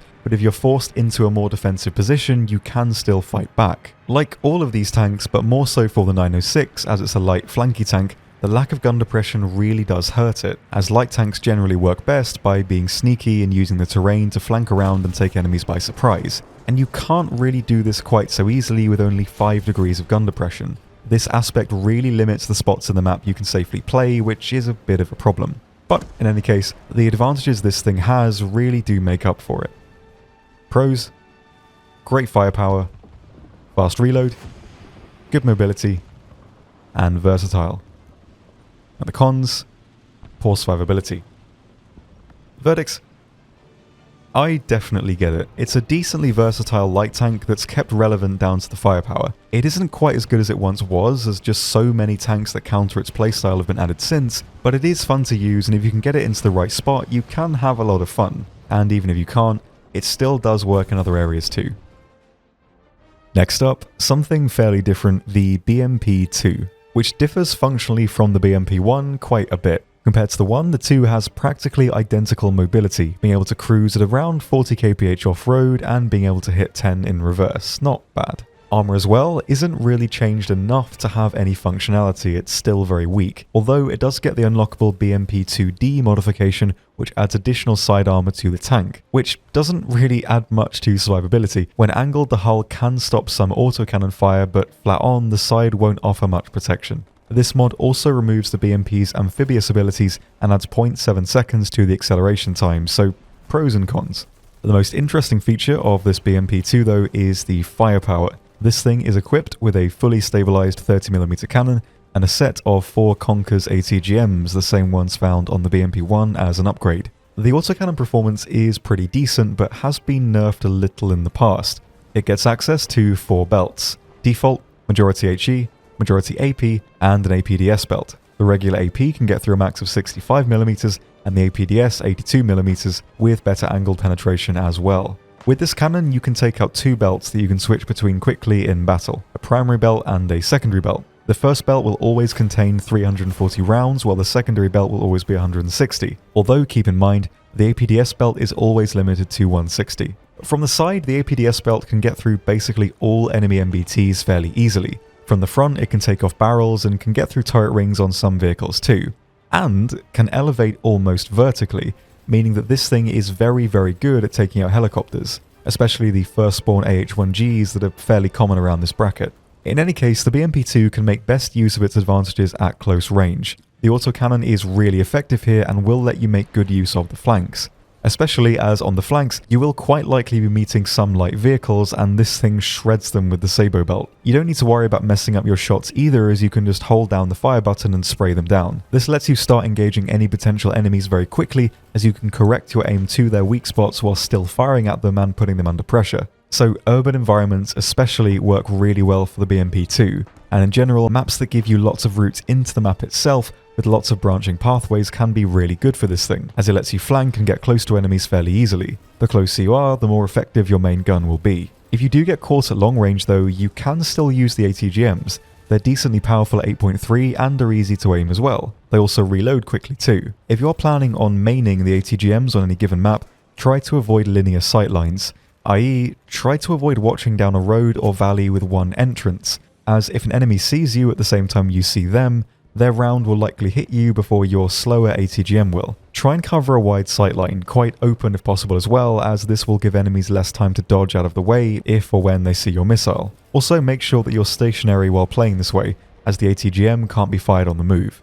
If at all possible, try and stick close to combat, and if not, you can rely on the ATGMs for a while until you run out. At which point you can, if you like, make your way to a friendly cap point to reload them as well. Pros: great firepower options, good mobility, and versatile. And the cons: poor survivability. Verdict: I'd get this one for sure. It's very versatile for a light vehicle and can use a lot of the map in one way or another. Its ability to combat helis and slow planes is a big plus too. And really, it's also quite easy and forgiving to use, especially if you come up against light vehicles. All in all, the BMP-2 has a lot for you to make use for all around the map, and it's definitely a good support vehicle to go for. Next up is the BMP-3. Very similar in name, but quite different in function. The 3 definitely does change it up a bit. Firstly, it's a completely new design. The hull this time is larger and slightly better protected, though not really to a reliable degree. Frontally, it has around 50 to 60mm of protection, so some autocannons will take a while to get through your armour, but the protection is still largely superficial, but it is a bit better than the BMP-2. It's also slightly faster as well, with an extra 200 horsepower in the engine. The 3 is slightly heavier though, so it isn't a huge improvement, but it is noticeably a bit more mobile. It also has a much more effective reverse gear and can get to 20 kph going backwards. And also, it features hydropneumatic suspension, which means it can adjust the hull position. You can angle it forward to get more depression, lower the suspension to hide behind cover, or raise it to help you cross rough terrain, although that last one isn't really useful most of the time, it's largely just a gimmick, but the ability to gain more gun depression is honestly really useful. Firepower has seen the most radical change though. It features a coaxial 30mm gun with the same ammunition as the BMP-2, but it fires slower. It also comes with a 100mm main gun that can fire HE rounds and ATGMs. And this is where things get a bit annoying with this thing. The HE rounds reload every 4 seconds, which is really good, although they don't have too much of a wide use. The main HE shell can get through 36mm of armour, so you can knock out light tanks and even MBTs by hitting the bottom of turrets or landing a shell underneath the tank. This can knock them out, but it's not really reliable and hard to do with just how low velocity the shells are. But the ATGMs have a longer reload at 26 seconds stock. They are still fairly powerful though. The standard ATGM can get through 600mm of armour with 4.6 kilograms of explosive mass, but the improved tandem ATGM can get through 750 with a longer range and with the same explosive content. The BMP-3 can also fire these ATGMs on the move, which is a really nice bonus. Also, an even nicer feature on this thing is that it gets thermals Generation 2 in the gun sight, which is really nice for an 8.7 Russian vehicle. All in all, I think the BMP-3 is harder to use than the 2, but has the potential to do more. The slower fire rate of the 30mm isn't too detrimental. It does mean that you'll take out barrels slower, which could catch you out, and you'll be less likely to get a kill at range, but this does mean that you'll retain more ammunition, especially with the Sabo belt, which this time can carry up to 195 rounds. I don't think I've ever run out of ammo for the 30, even if I've had a really good game. The ATGMs are probably what you're going to be using most often, and they are pretty good, but the drawback of the reload does hit hard, especially if you're playing at range and relying mostly on the missiles, as once you fire, you can't really do much for the next 25 seconds, which is a bit annoying. Although, of course, you are still a scout vehicle, so you can mark enemies for the team, but still. The larger profile and slower fire rate of the 30 does make it a bit harder to play at close range, but it definitely can still play in the same way the BMP-2 can. In my experience, I've had the best results using this thing hull down at range, sat behind some cover or a ridgeline. This lets you use the ATGM safely and really helps keep you alive. Unlike most tanks, the gun of the BMP-3 is effectively very high up in the turret. There isn't much more space above the gun, which means you don't need to show the enemy much of your tank to fire at them. The turret is very small, and because of the suspension control, you can use a lot more hull-down cover that most Russian tanks can't, which lets you play the vehicle in different ways, which is really useful. Up until now, basically all the tanks in this tree had areas of the map they just could not safely play in because of the gun depression. But this thing can actually use those spots, which means it can work on the maps that the other tanks just can't. And for me, this is where I've had the most success with it. Using the ATGMs at range in tandem with the thermals once you get them can be a really good way to play. It lets you spot vehicles easily and fight back with relative safety, all the while being able to play at close range if you need to. Pros: Good firepower options, good mobility, usable suspension, and versatile. And the cons, poor survivability, and slow reload for the ATGM. Verdicts. I get it, I still don't think it's quite as easy as the BMP-2, but it does have the option to play in unique ways, at least as far as Russian vehicles are concerned, which is a really big plus for me. One of their biggest drawbacks is just how limited they are on maps, and this thing with the suspension can really just do things they can't. Playing it in this way does require a bit of map knowledge, but even if not, you can play it just like the BMP-2 and still get some results if you stick around the team and play a little bit safer. Next up, something a bit different.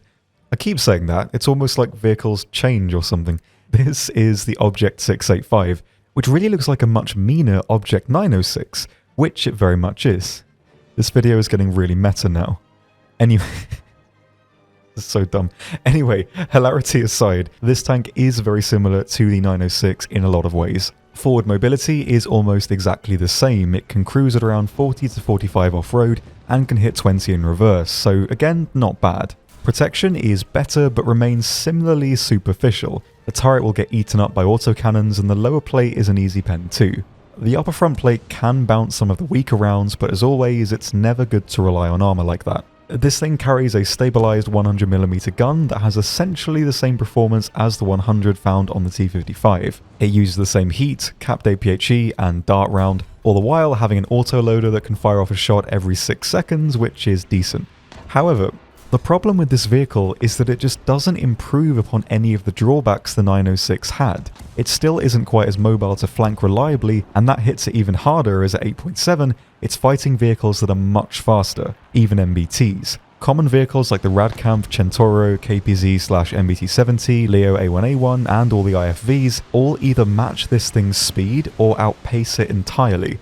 So getting into the spots it needs to be in the map can be really tricky, especially when stock. The firepower is decent for sure, but not really incredible for the BR. It gets a comparatively weak dart round, no thermals, and even though the autoloader is good, it's still only around 1 second faster than the reload on the standard 105 guns on an expert crew. Much like the T-55 it shares its firepower with, this thing just doesn't commit to an advantage.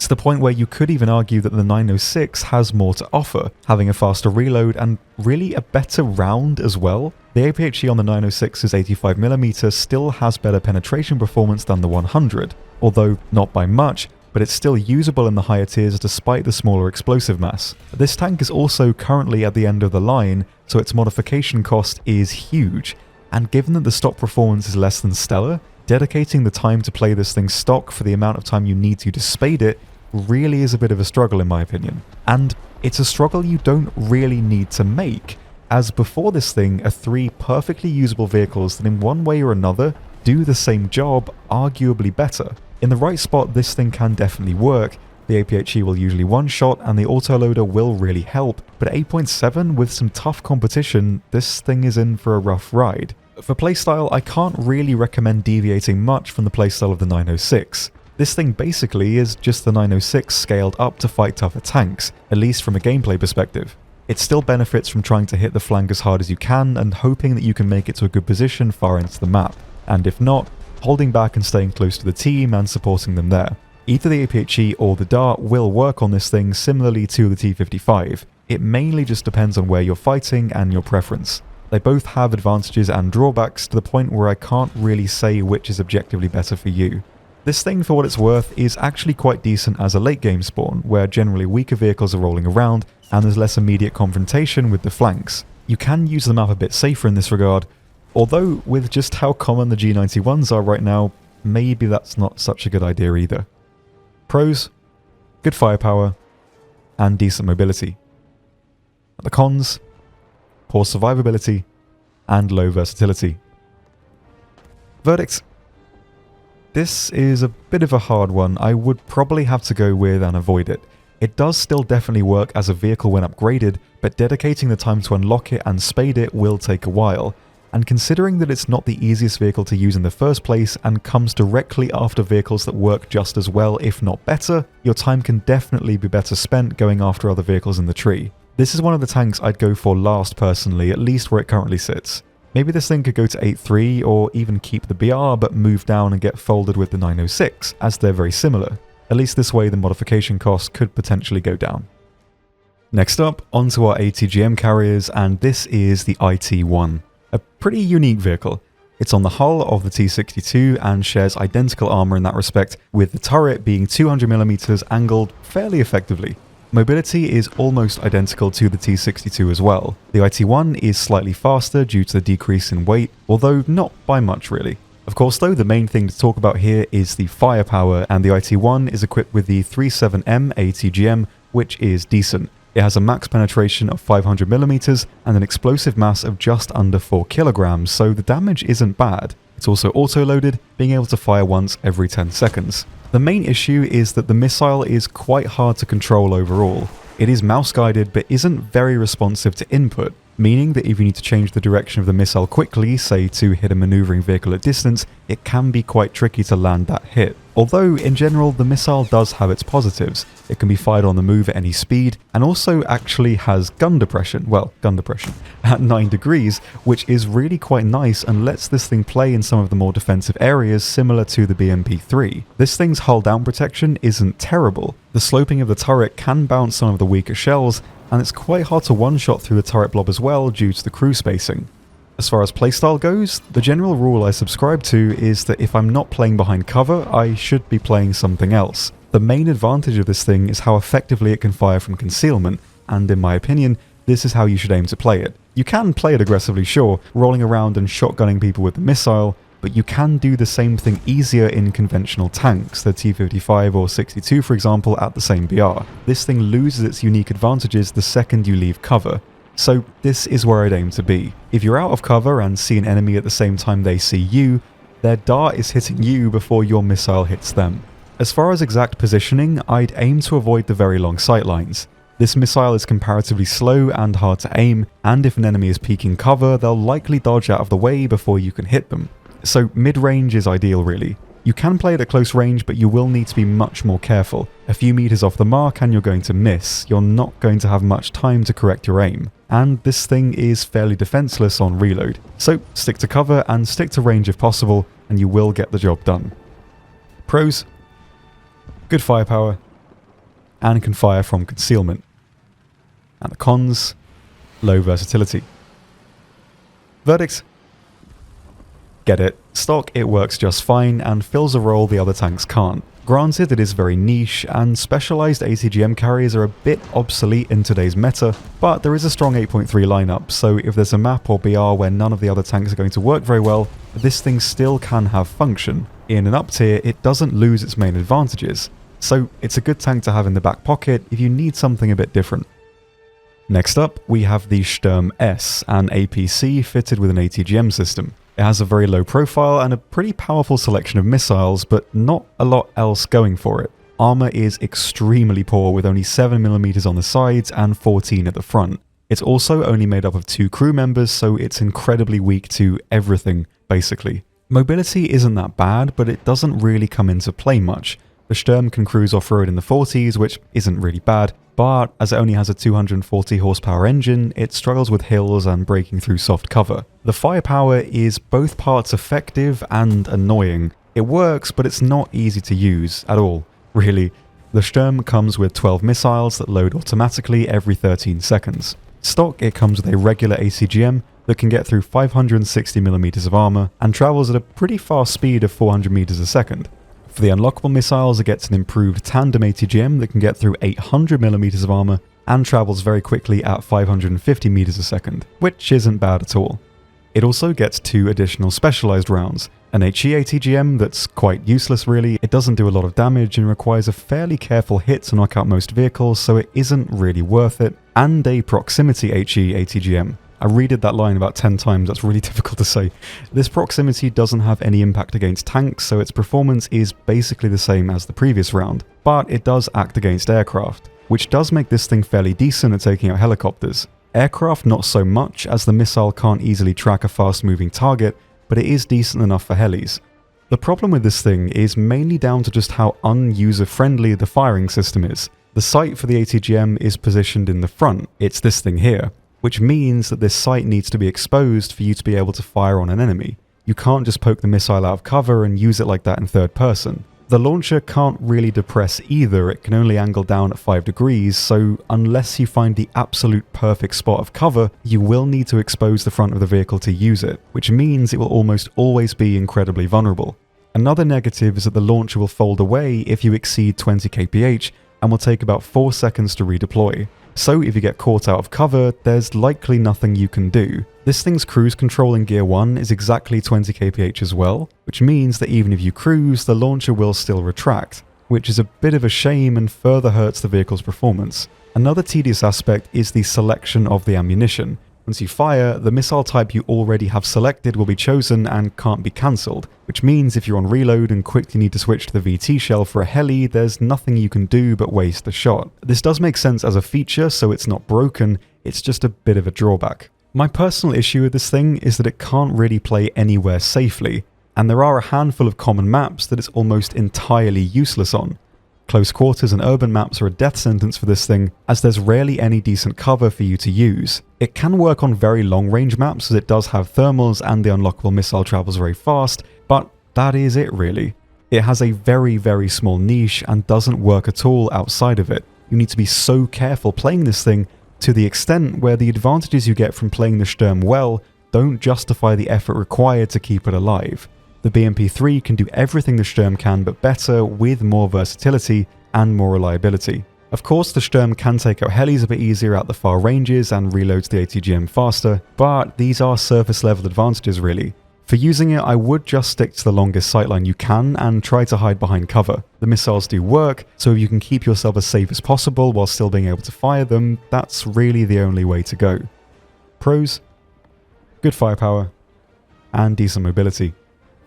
And the cons: poor survivability, poor weapon handling, and low versatility.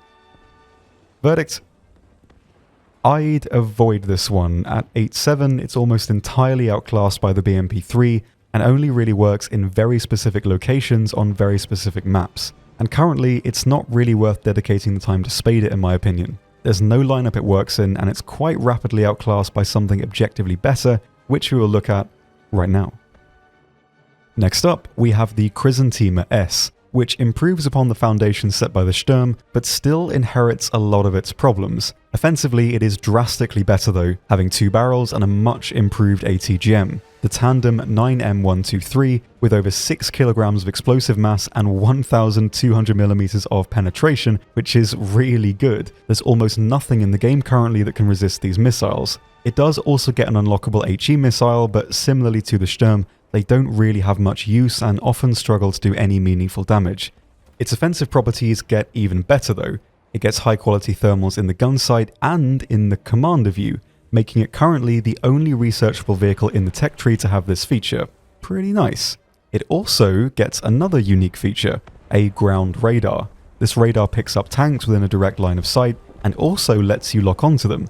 If you do this and maintain the lock, you can launch missiles that will automatically track the locked tank pretty reliably, which is pretty good for hitting a vehicle moving at long range. Mobility is also pretty good. It's very similar in speed to the BMP-3 once upgraded, so it can get around the map easily. Armor is similar as well. It can survive some glancing hits from autocannons, but largely won't be surviving anything more serious. Also, like the Shturm, only operated by 2 crew. Now, from looking at it, one of the most appealing things about this tank from the offset is probably where the missiles are placed, right? They're positioned very high up, so they can surely fire over a lot of cover. Oh, my sweet summer chrysanthemum. No such luck. Like the Shturm, the sight on top of the hull is where the missiles are guided from. And if this is obscured in any way, you can't use the missiles, they just point down and will just fire right into the floor. They can't depress much either, only 5 degrees. Again, this isn't at all an error with the game, it just works this way and it's kind of annoying. Like the previous vehicle, these factors really limit where it can play, which is a shame as in the right spot this thing can be really satisfying to use. Generally though, this means that if you're playing the game with the absolute intention to use this vehicle, you'll likely get maps where it just won't work. Again, urban locations and small maps are not a good environment for this thing. It very much works at the longest possible range from behind adequate cover. It works really well here in tandem with the thermals and the radar lock. You can set a key for this lock by searching Lock Radar Target On in the ground vehicle controls. You can though still use the missiles without achieving a lock, which in some situations is actually a better choice. If the vehicle you're engaging is behind partial cover or moving past foliage, you might lose the lock. So in these engagements, manually guiding is the way to go. So in short, hide the hull as much as you can and stay as far back from the action as possible, and this thing will do its job. Pros: great firepower, thermals and radar, and good mobility. The cons: poor survivability, poor weapon handling, and low versatility. Verdict: I'd consider it. It is way more workable than the Shturm, but it'll take a while to unlock and only really fills quite a small niche. At 9.3 at this point, vehicles like this somewhat fall out of the meta. They don't really add much to the majority of MBTs and IFVs that are way more versatile and overall are worth taking over a vehicle like this. However, in the right spot, it can be really powerful and does come with the best missile stock. So from the offset, you'll probably be able to take it out and do what you need to do. And similarly to the IT-1, it is worth taking on maps where the other vehicles just don't quite work. Personally, I think your time could be better spent unlocking vehicles that can be used more widely and effectively, but if you enjoy the more slower paced support playstyles and don't really mind much about the tedium that comes with positioning this thing, you still will probably get some enjoyment out of it. It certainly is a very unique machine, and on that basis, it is worth giving it a try down the line.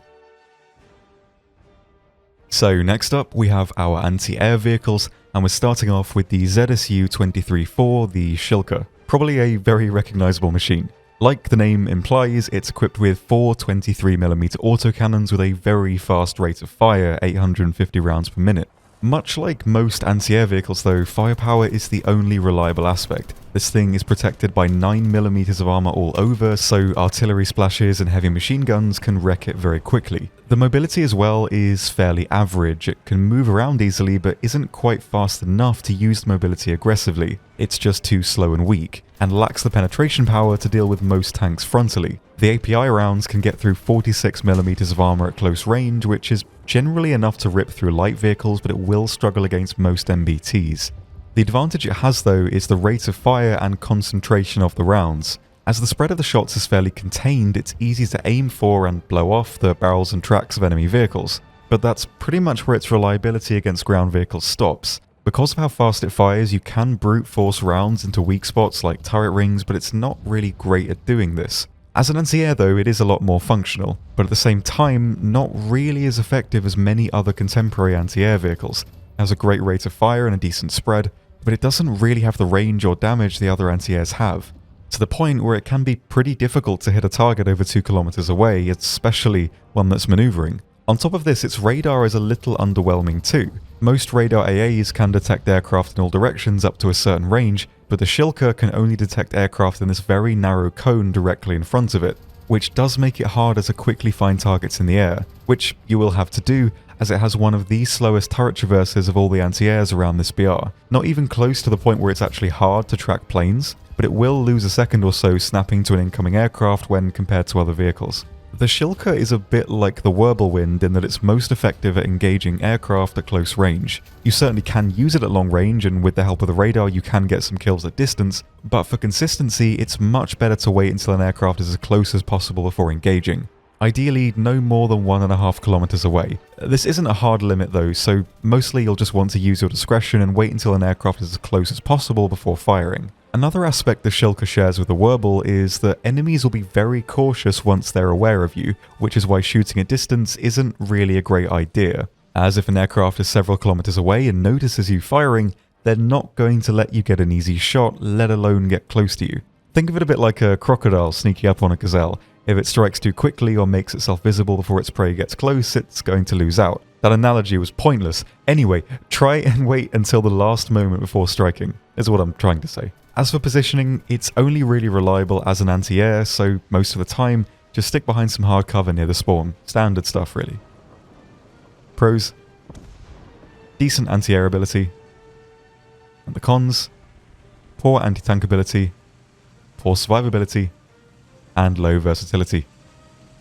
Verdict: I'd consider it, just because very recently a new anti-air was released 1 BR notch above this one, We'll cover it in a second, but it's fairly different to the Shilka, with its own set of pros and cons.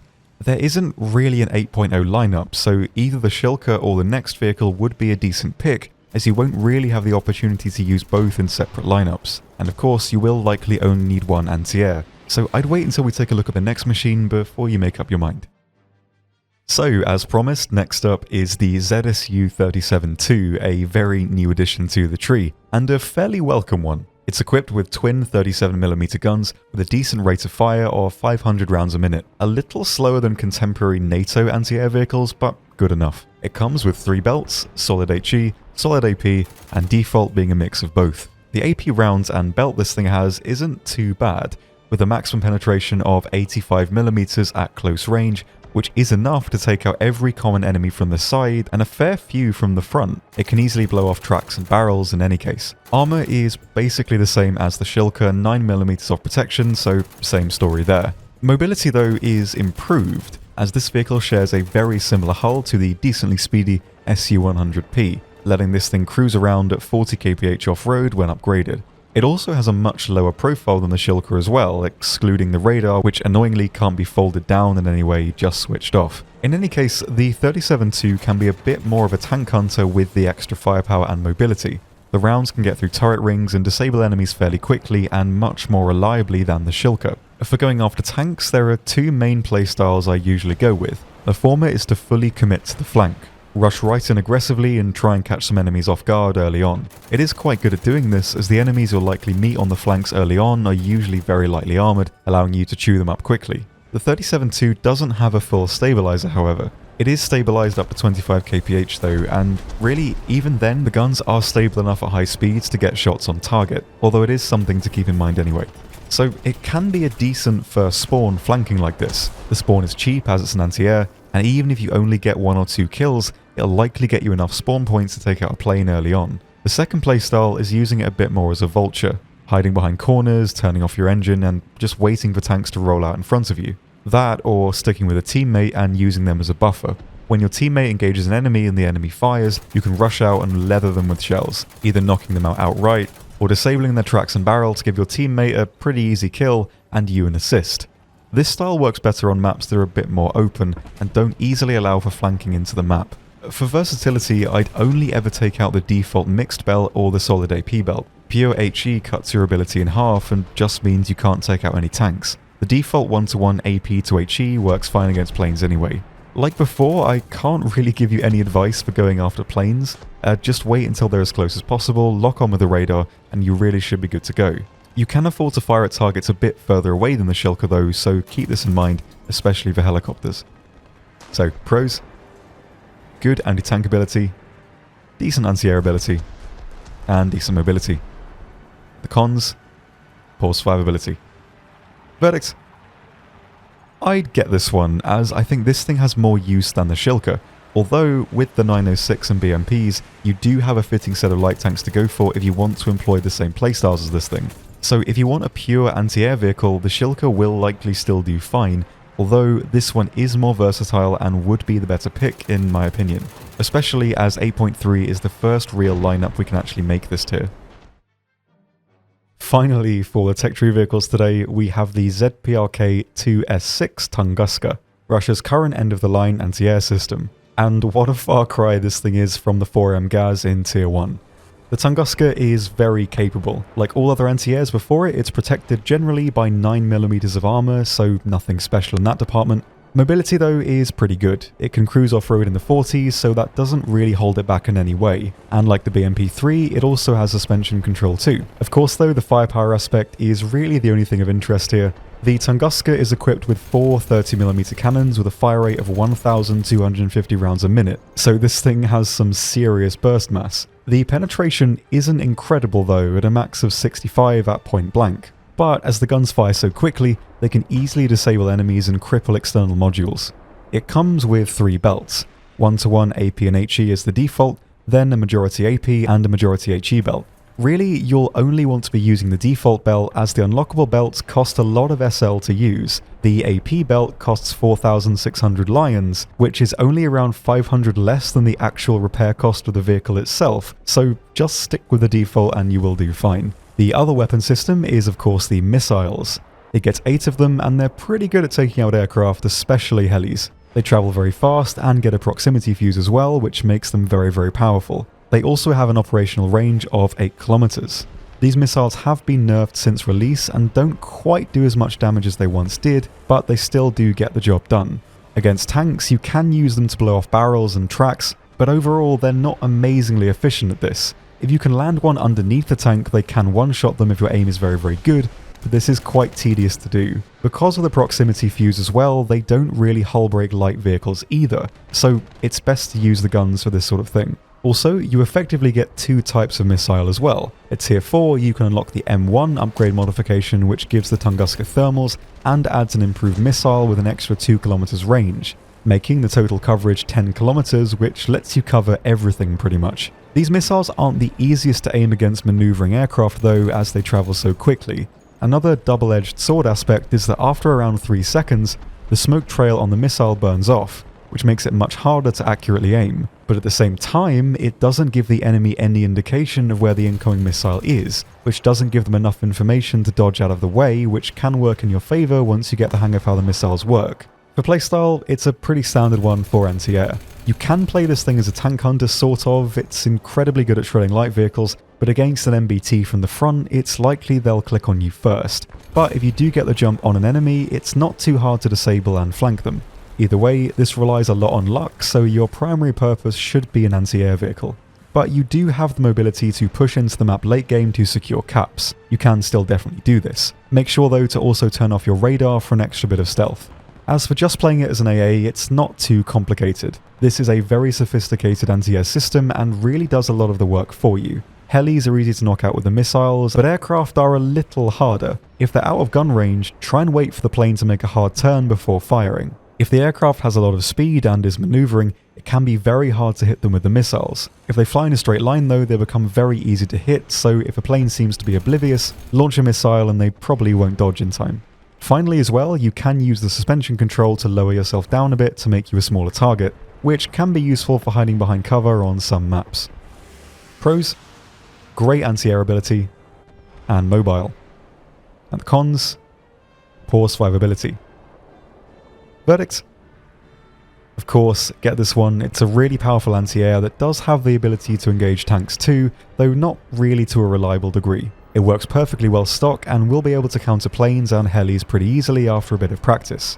This one is comfortably one of the most powerful anti-airs in the game. Next up, we have a squadron vehicle, the BMP-2M. Squadron vehicles are placed in the premium part of the tree and have a green colour to their card. These vehicles can be unlocked passively while playing the game in a squadron or bought instantly for GE. The 2M is very similar to the regular BMP-2 fundamentally, and mainly just adds some technological improvements. And they're actually really good as improvements go. Firstly, it gets thermals, high quality in the gun sight. This is great, but as the BMPs have the exhaust on the side of the hull, this exhaust can mask your vision in thermals, which can be a little annoying. But it only comes into play occasionally, and in general this is a really nice change. It also gets a slightly more powerful engine that adds an extra 60 horsepower. Its primary armament remains the same though, the 30mm autocannon with the same rounds. Although the turret traverse is much faster at 58 degrees a second on a good crew, which makes reacting to new enemies, especially at close range, much faster. But the main addition here is of course the ATGMs. It gets 4 strapped to the sides of the turret with 1 reload, so 8 ATGMs in total. And these ATGMs are very powerful. In fact, they're not too dissimilar at all to the ATGMs found on the Khrizantema. They have identical explosive filler and penetration as well, so 1200mm. The only real difference of these missiles is that they have a slightly lower max range of 5.5 kilometers. Oh no! Anyway, these missiles can be fired on the move and simultaneously, so you can fire 2 of them and control both at once, which is a bit overkill, but still a nice feature. It also has a grenade launcher on the top, which does basically nothing against tanks, but can be used to tear down buildings and trees, etc. Also, only on this specific vehicle, the key for the secondary weapon fires the grenade launcher, whereas the special weapon key fires the ATGM. It's not like this on any other tank with secondary weapons like this, which means you'll have to swap the keys around just so it functions like all the others, or just lose the binding of the grenade launcher as it's not really that useful most of the time anyway. The M doesn't really change much to the BMP-2 playstyle, it just strengthens its already existing advantages. You can be more aggressive at close range with the gun traverse and a little buff to mobility. The missiles can also work a bit better here as well, as you don't need to be still to fire them. You can pick out enemies much easier and knock out anything really with these ATGMs. Even top tier MBTs aren't safe. So as far as light vehicles go, it really is a good one, but will probably take a long time to unlock. Even if you play constantly and are in a squadron with high activity, it'll take somewhere around 2 to 3 months to get this tank for free. You of course then need to purchase it with lines as well. You can just buy it outright for 7,300 GE, but I wouldn't really recommend doing this. It's not a premium, so you won't get any bonuses from using it, and you could use that GE in a lot more meaningful ways. I'd aim to unlock it for free by joining a squadron, or if you really like it, the GE cost of this tank will go down the more research points you put in, so you can get it for a bit cheaper down the line. Ultimately, I'd wait until you get this far BR-wise in the tech tree to even consider buying this thing. It's inherently a support vehicle and can't really work on its own. So if I were you, I'd wait until you get the lineups and probably unlock the regular BMP2 in the main tree, as this way you can get to grips with the basics of the playstyle and work out from there if you really want the M at 8.7. It's a powerful light vehicle that can do anything you need it to do really. So it won't be a bad vehicle to dump your squadron research into, and as well, it fits into almost all modern lineups too.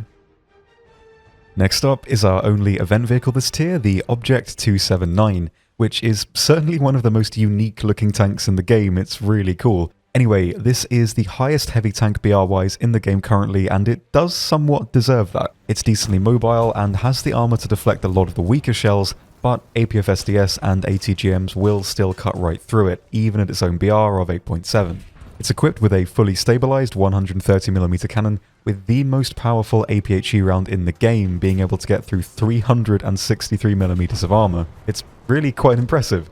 This was a reward from a previous crafting event and now sits on the marketplace for, at time of recording, just over 70 Gaijin coins, so it's more expensive than a top tier premium without any of the premium bonuses. This is just an event vehicle. It's a really cool and interesting machine, but it's not really worth buying if you just want to spend money to progress. It can be really fun and you can have some great games in it on some good maps and battle ratings, but the armor isn't quite reliable against darts and you very much will be commonly meeting them while playing this thing, but against everything else it does have a decent chance to perform. Visually and functionally, I really like it. It's a really unique tank and I love unique vehicles, but its price is only going to go up. It's a nice thing to own, but not really worth spending a lot of money on just to have it. Your money can be better spent if you just want to use it to speed up your progress. So next up we have our premiums, and we're starting off with the T55AM1, an all-around modernization and improvement of the regular T55A at the same BR, which features very similar improvements overall to the T62M1. The engine is improved in the same way, adding an extra 90 horsepower which improves the general mobility. The armor block packages are the same as well, with the same thickness on the hull and turret, although the turret armor isn't quite as strong as the T62M1, as the base turret armor on the 55 is slightly weaker anyway. So we don't spend too much time repeating things. If you've skipped ahead, feel free to watch the earlier segment on the T62 as we go into more detail on the specifics there. Firepower is fairly similar, but with some improvements.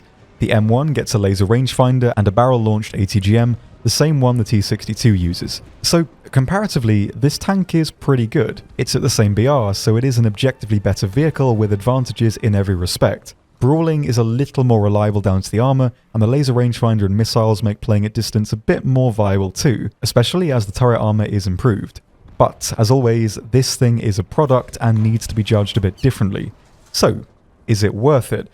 Well, the advantage this thing has is that it's versatile and more forgiving. There are a lot of vehicles you'll see in the down tier that will really struggle to get through this thing. As we've mentioned before, the hull is immune to 105 heat from the front and almost immune to Sabo too if you angle a tiny bit. So for a beginner, or rather someone less experienced with the game, this tank does have some handholds that will help you out. This thing's armor, while not entirely reliable, especially in up tiers, is effective at its own BR and against a lot of the weaker tanks you'll fight as well. The mobility lets you get to where you need to go, and the armor helps you once you get there.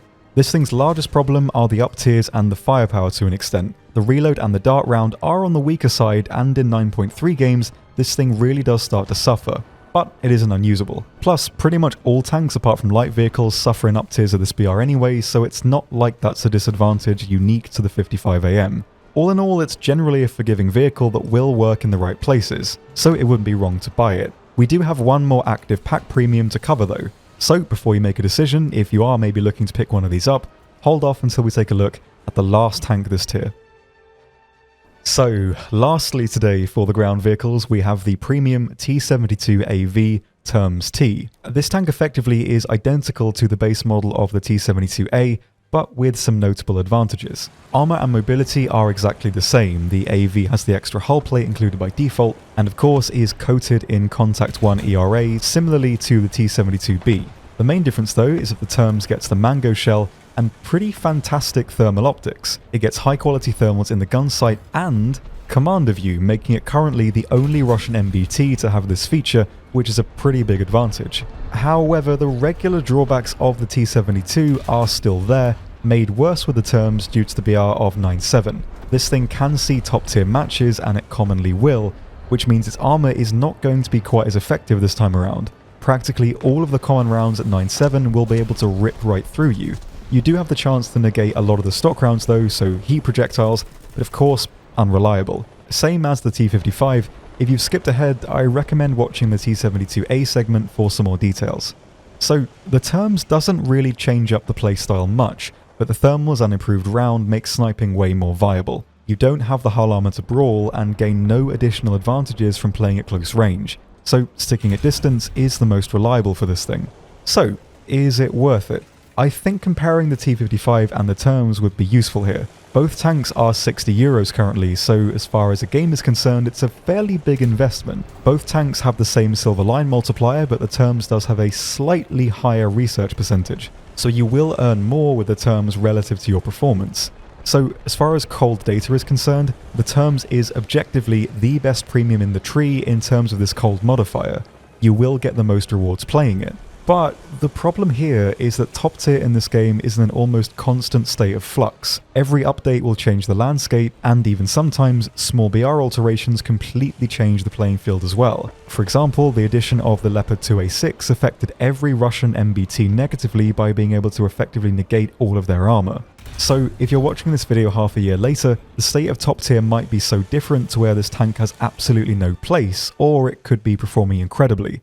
Maybe the top BR will raise, I have no idea. Because of this, the performance of the TURMS relies so much on what happens around it rather than what happens to the vehicle itself, meaning that its place in the game has a much higher chance to change. Personally, I think the T-55 is in a much more stable place currently. It's not the best vehicle, but it isn't currently able to be up-tiered to fight the best vehicles in the game like the TURMS is. If you're watching this as a beginner, I think the situational survivability of the T-55 will keep you alive longer than the TURMS, so you would likely do better using it and earn more research. Although the TURMS has much more potential to excel. You have everything at your disposal to defeat basically any enemy, but it requires a lot more in-game knowledge and map knowledge. The TURMS also has the advantage of more longevity. The T-55 loses a lot of its advantages in the higher tiers. Its armor, firepower and mobility cease to be effective if you play beyond its BR range, while the TURMS can still perform if played well. As always, I personally wouldn't recommend buying into top tier straight away. You miss out on a lot of the fun the lower tiers have to offer. But if you are dead set on buying one and are a reasonably new player, I guess all I can fairly leave you with is this. The T-55 AM1 will do more for you. It's versatile to the point where you can play on every map and have some advantage at close range or long range. At your own battle rating, you will have a lot of advantages, but in up tiers you'll have very few. The tank will stop doing the work for you. But overall it is in a very stable and consistent place, and likely always will be. The TURMS, however, will do very little work for you, as mostly all enemies can defeat your armor. You'll have to actively use the thermals and your knowledge of enemies and maps to effectively gain research. You are still versatile, but suffer at the close ranges due to the poor reactive mobility and comparatively weak hull armor. Other vehicles have more advantages over you here. So if you get a close quarters map, you can still very much click on enemies and knock them out, but you will be at the disadvantage overall. You'll need faster reaction times in general to play at this BR2, as basically all enemies will have a gun that can get through your hull without aiming and full stabilizers. You will need to put more effort in to make the TURMS work better than the T-55. If you're a long-term player and know the vehicles and maps, you probably can push the TURMS to its limits and get great results. But if not, I think the T-55 is the more consistent of the two premiums here. If in the future the TURMS isn't fighting the current top tier MBTs, it of course would perform much better. So if you are watching this video in the future, look around YouTube for some more up-to-date guides, or check around the social media for some more up-to-date information on its current place in the game. as right now I don't really have any way of predicting where it'll end up. I can understand that to a new player and a prospective buyer of both vehicles, you'll probably be drawn towards the more advanced one, the T-72, as they're the same price. But vehicles don't quite scale performance-wise in that way. This game's progression isn't similar to, say, Call of Duty Zombies. You start with a little pistol and upgrade to eventually end up with an LMG firing lasers or something, while still basically fighting the same enemy. It's not the same in War Thunder, to where, say, the Chaika biplane at 2.0 is a better vehicle relative to the BR than, say, the Sea Venom at 7.7. Being a jet, the Sea Venom is obviously the more powerful plane, but that doesn't mean it's more effective just based on that fact. So don't get swept up into buying the TURMS just because it is more advanced, as that line of thinking rarely translates to a vehicle that will always perform better. So, phew. That's all the tanks we have for today, but it's not quite over yet, as we still have the standout CAS options for this tier. So let's get into them in order of BR. Starting off, we have the IL-28SH. This is the second IL-28 in the tree, sharing the same BR with the regular version, but with more weaponry options. The SH can carry 6 S-24 rockets, which are really powerful, if a bit hard to aim with just how far out on the wings they are. With some practice though, they can be very powerful and will usually one-shot with a direct hit. The bomb load is pretty good too. You can carry either 4 500kg bombs that all drop separately, or one massive 3000kg bomb which is at least a couple of guaranteed kills, all the while being decently fast, and with a good tail gunner for defense and 223s in the front as well. Not a bad bomber. Next up, at 8.3 is our first heli, the Mi-4V.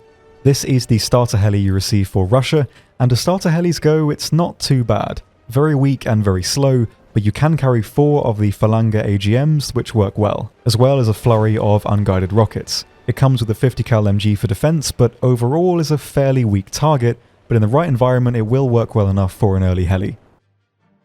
Next up, we have the MiG-15 Biz. On the surface, it's a decent versatile fighter with cannon armament that can cripple some tanks on the ground, but it can also carry 2 S-21 rockets. Not quite as powerful as those on the IL-28, but a direct hit will usually one-shot. The Biz is folded though with a regular MiG-15, so it will take a bit of extra time if you want it for your 8.7 lineup. Alternatively, there is the MiG-17 unfolded at 9.0, so that one is less hassle to get, but it doesn't have a direct lineup. There are currently no 9.0 tanks, so it can only be used in 9.3 and above, which is fine, it will still work there to a degree, but personally I would go with the Biz if you have the time to get it, as it will still perform okay at the higher BRs and has a set lineup anyway. Either work on their own as vehicles though. Next up, we have the Yak-38s, the Premium at 9.3, and the Tech Tree version at 9.7. These two can carry the KH-23M AGM, which is like a Russian bullpup. Very powerful and almost always a one-hit kill. It's aimed by where your aircraft is pointing, so you need to fly right at an enemy to guide the missile in, which can be a bit tricky if you also need to dodge anti-air. They can both also carry 4 S-24B rockets. These perform exactly the same as S-24s, but they just have a less visible smoke trail, which does make them a bit easier to aim.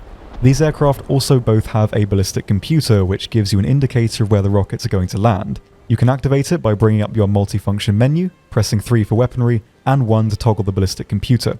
This can be very useful, but it's not quite pinpoint accurate, so it will take some time to get used to it.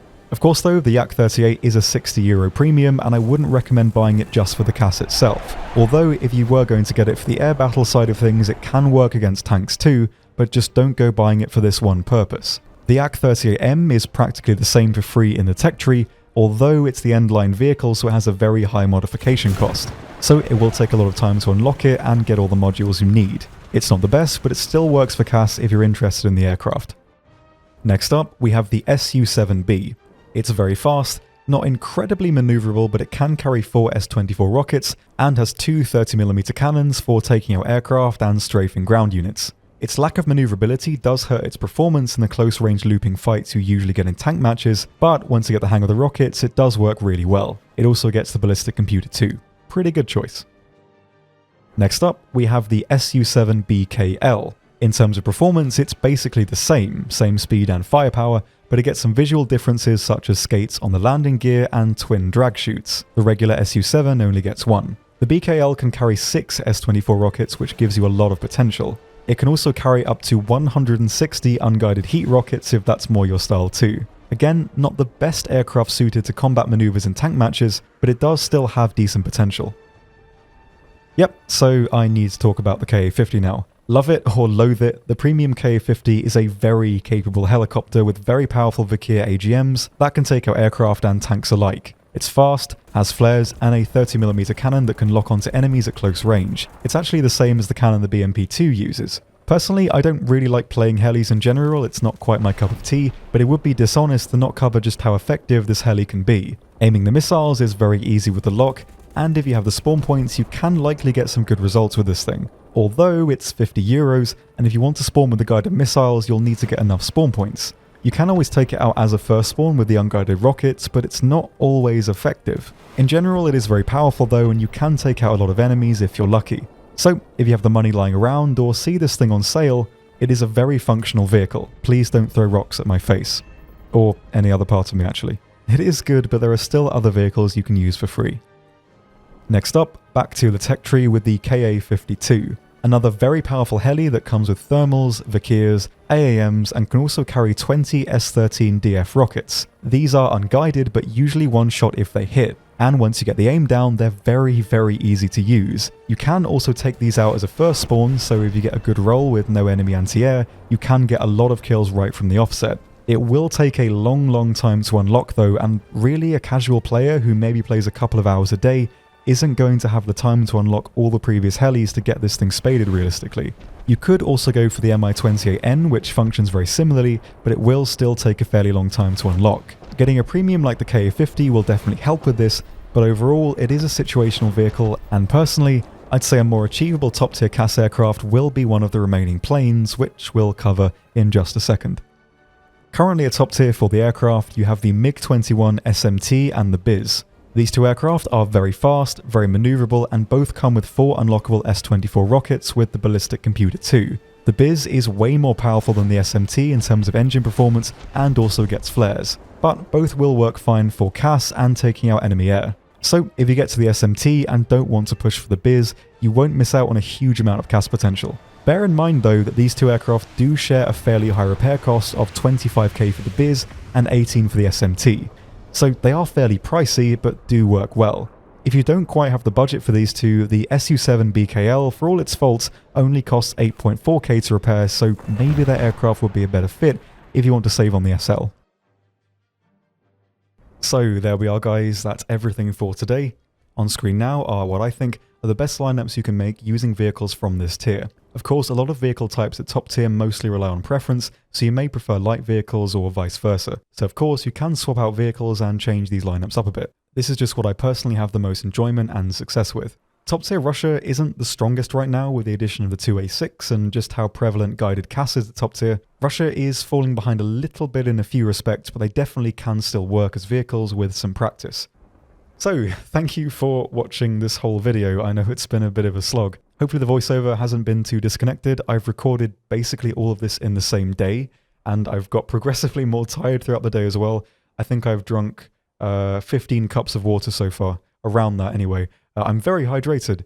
I think I've probably spoken more today than I have for a single day in probably years, to the point where my jaw is aching from moving my mouth so much. But anyway, thank you for watching all the way through. So yeah, if some of you didn't know, I work for Gaijin now over in Germany. I've been doing lots of different jobs and I'm really enjoying it so far. I love working with everyone, the office is really cool, and I really like Germany in general. I don't speak any German, so that's a bit terrifying if I need to go to the shops. I don't understand how the streetlights work. The light says green for walk, but the cars still drive through, so I don't understand. But anyway, yeah, I'm really enjoying the work. I initially started just doing partnership management, so dealing with all the content creator requests and generally trying to improve the situation there. But I've slowly been moving into the more marketing side, so that kind of thing, and also doing the promo B-roll production. So whenever you see a YouTuber make a War Thunder sponsorship and they show a video in the background, it's most likely me who's made that video, which is really cool. I really enjoy doing that. That's really fun. So yeah, hopefully in the future I will have a fair few opportunities to try and make the general situation better, so I'm really looking forward to that. It's been going really well so far, and thank you for all the support all of you have given me for the job as well. It's been really nice to see everything. Hopefully now that I'm set up at home with a PC and stuff, I can start making all of this content a bit more regularly. Maybe I might go back to doing personal streams as well. I'm not quite sure on that yet, but maybe if people would like to see it, I might do that. Not quite sure yet. But yeah, I've already taken up probably way too much of your time today, so I will disappear. For the next video, it will either be the addendum covering all the things that have changed during the time I've been making this Russian guide, or it may just be straight onto the next tree, which is America. What I might do instead is pin a comment on this video, either with like a text document or a short video, quickly listing all the changes, just so I can work on content that people actually want to see, as I think the addendum videos are useful, but they're not exactly super interesting, and I think I'd just rather go with what people want to see, especially as I don't quite have quite as much time anymore to make the videos. I will also go back to the shop as well. I will get that up and running again as soon as I can. It's just a bit difficult right now with Corona and everything. I can't go back to the UK to get my stock, and shipping things internationally is a bit of a nightmare as well. So that is still on hold for now, but it isn't gone forever. So yeah, I am off to go home and sleep for 100 years. I really hope you've all enjoyed the video. So as always, thank you very, very much for watching, and I will see you next time.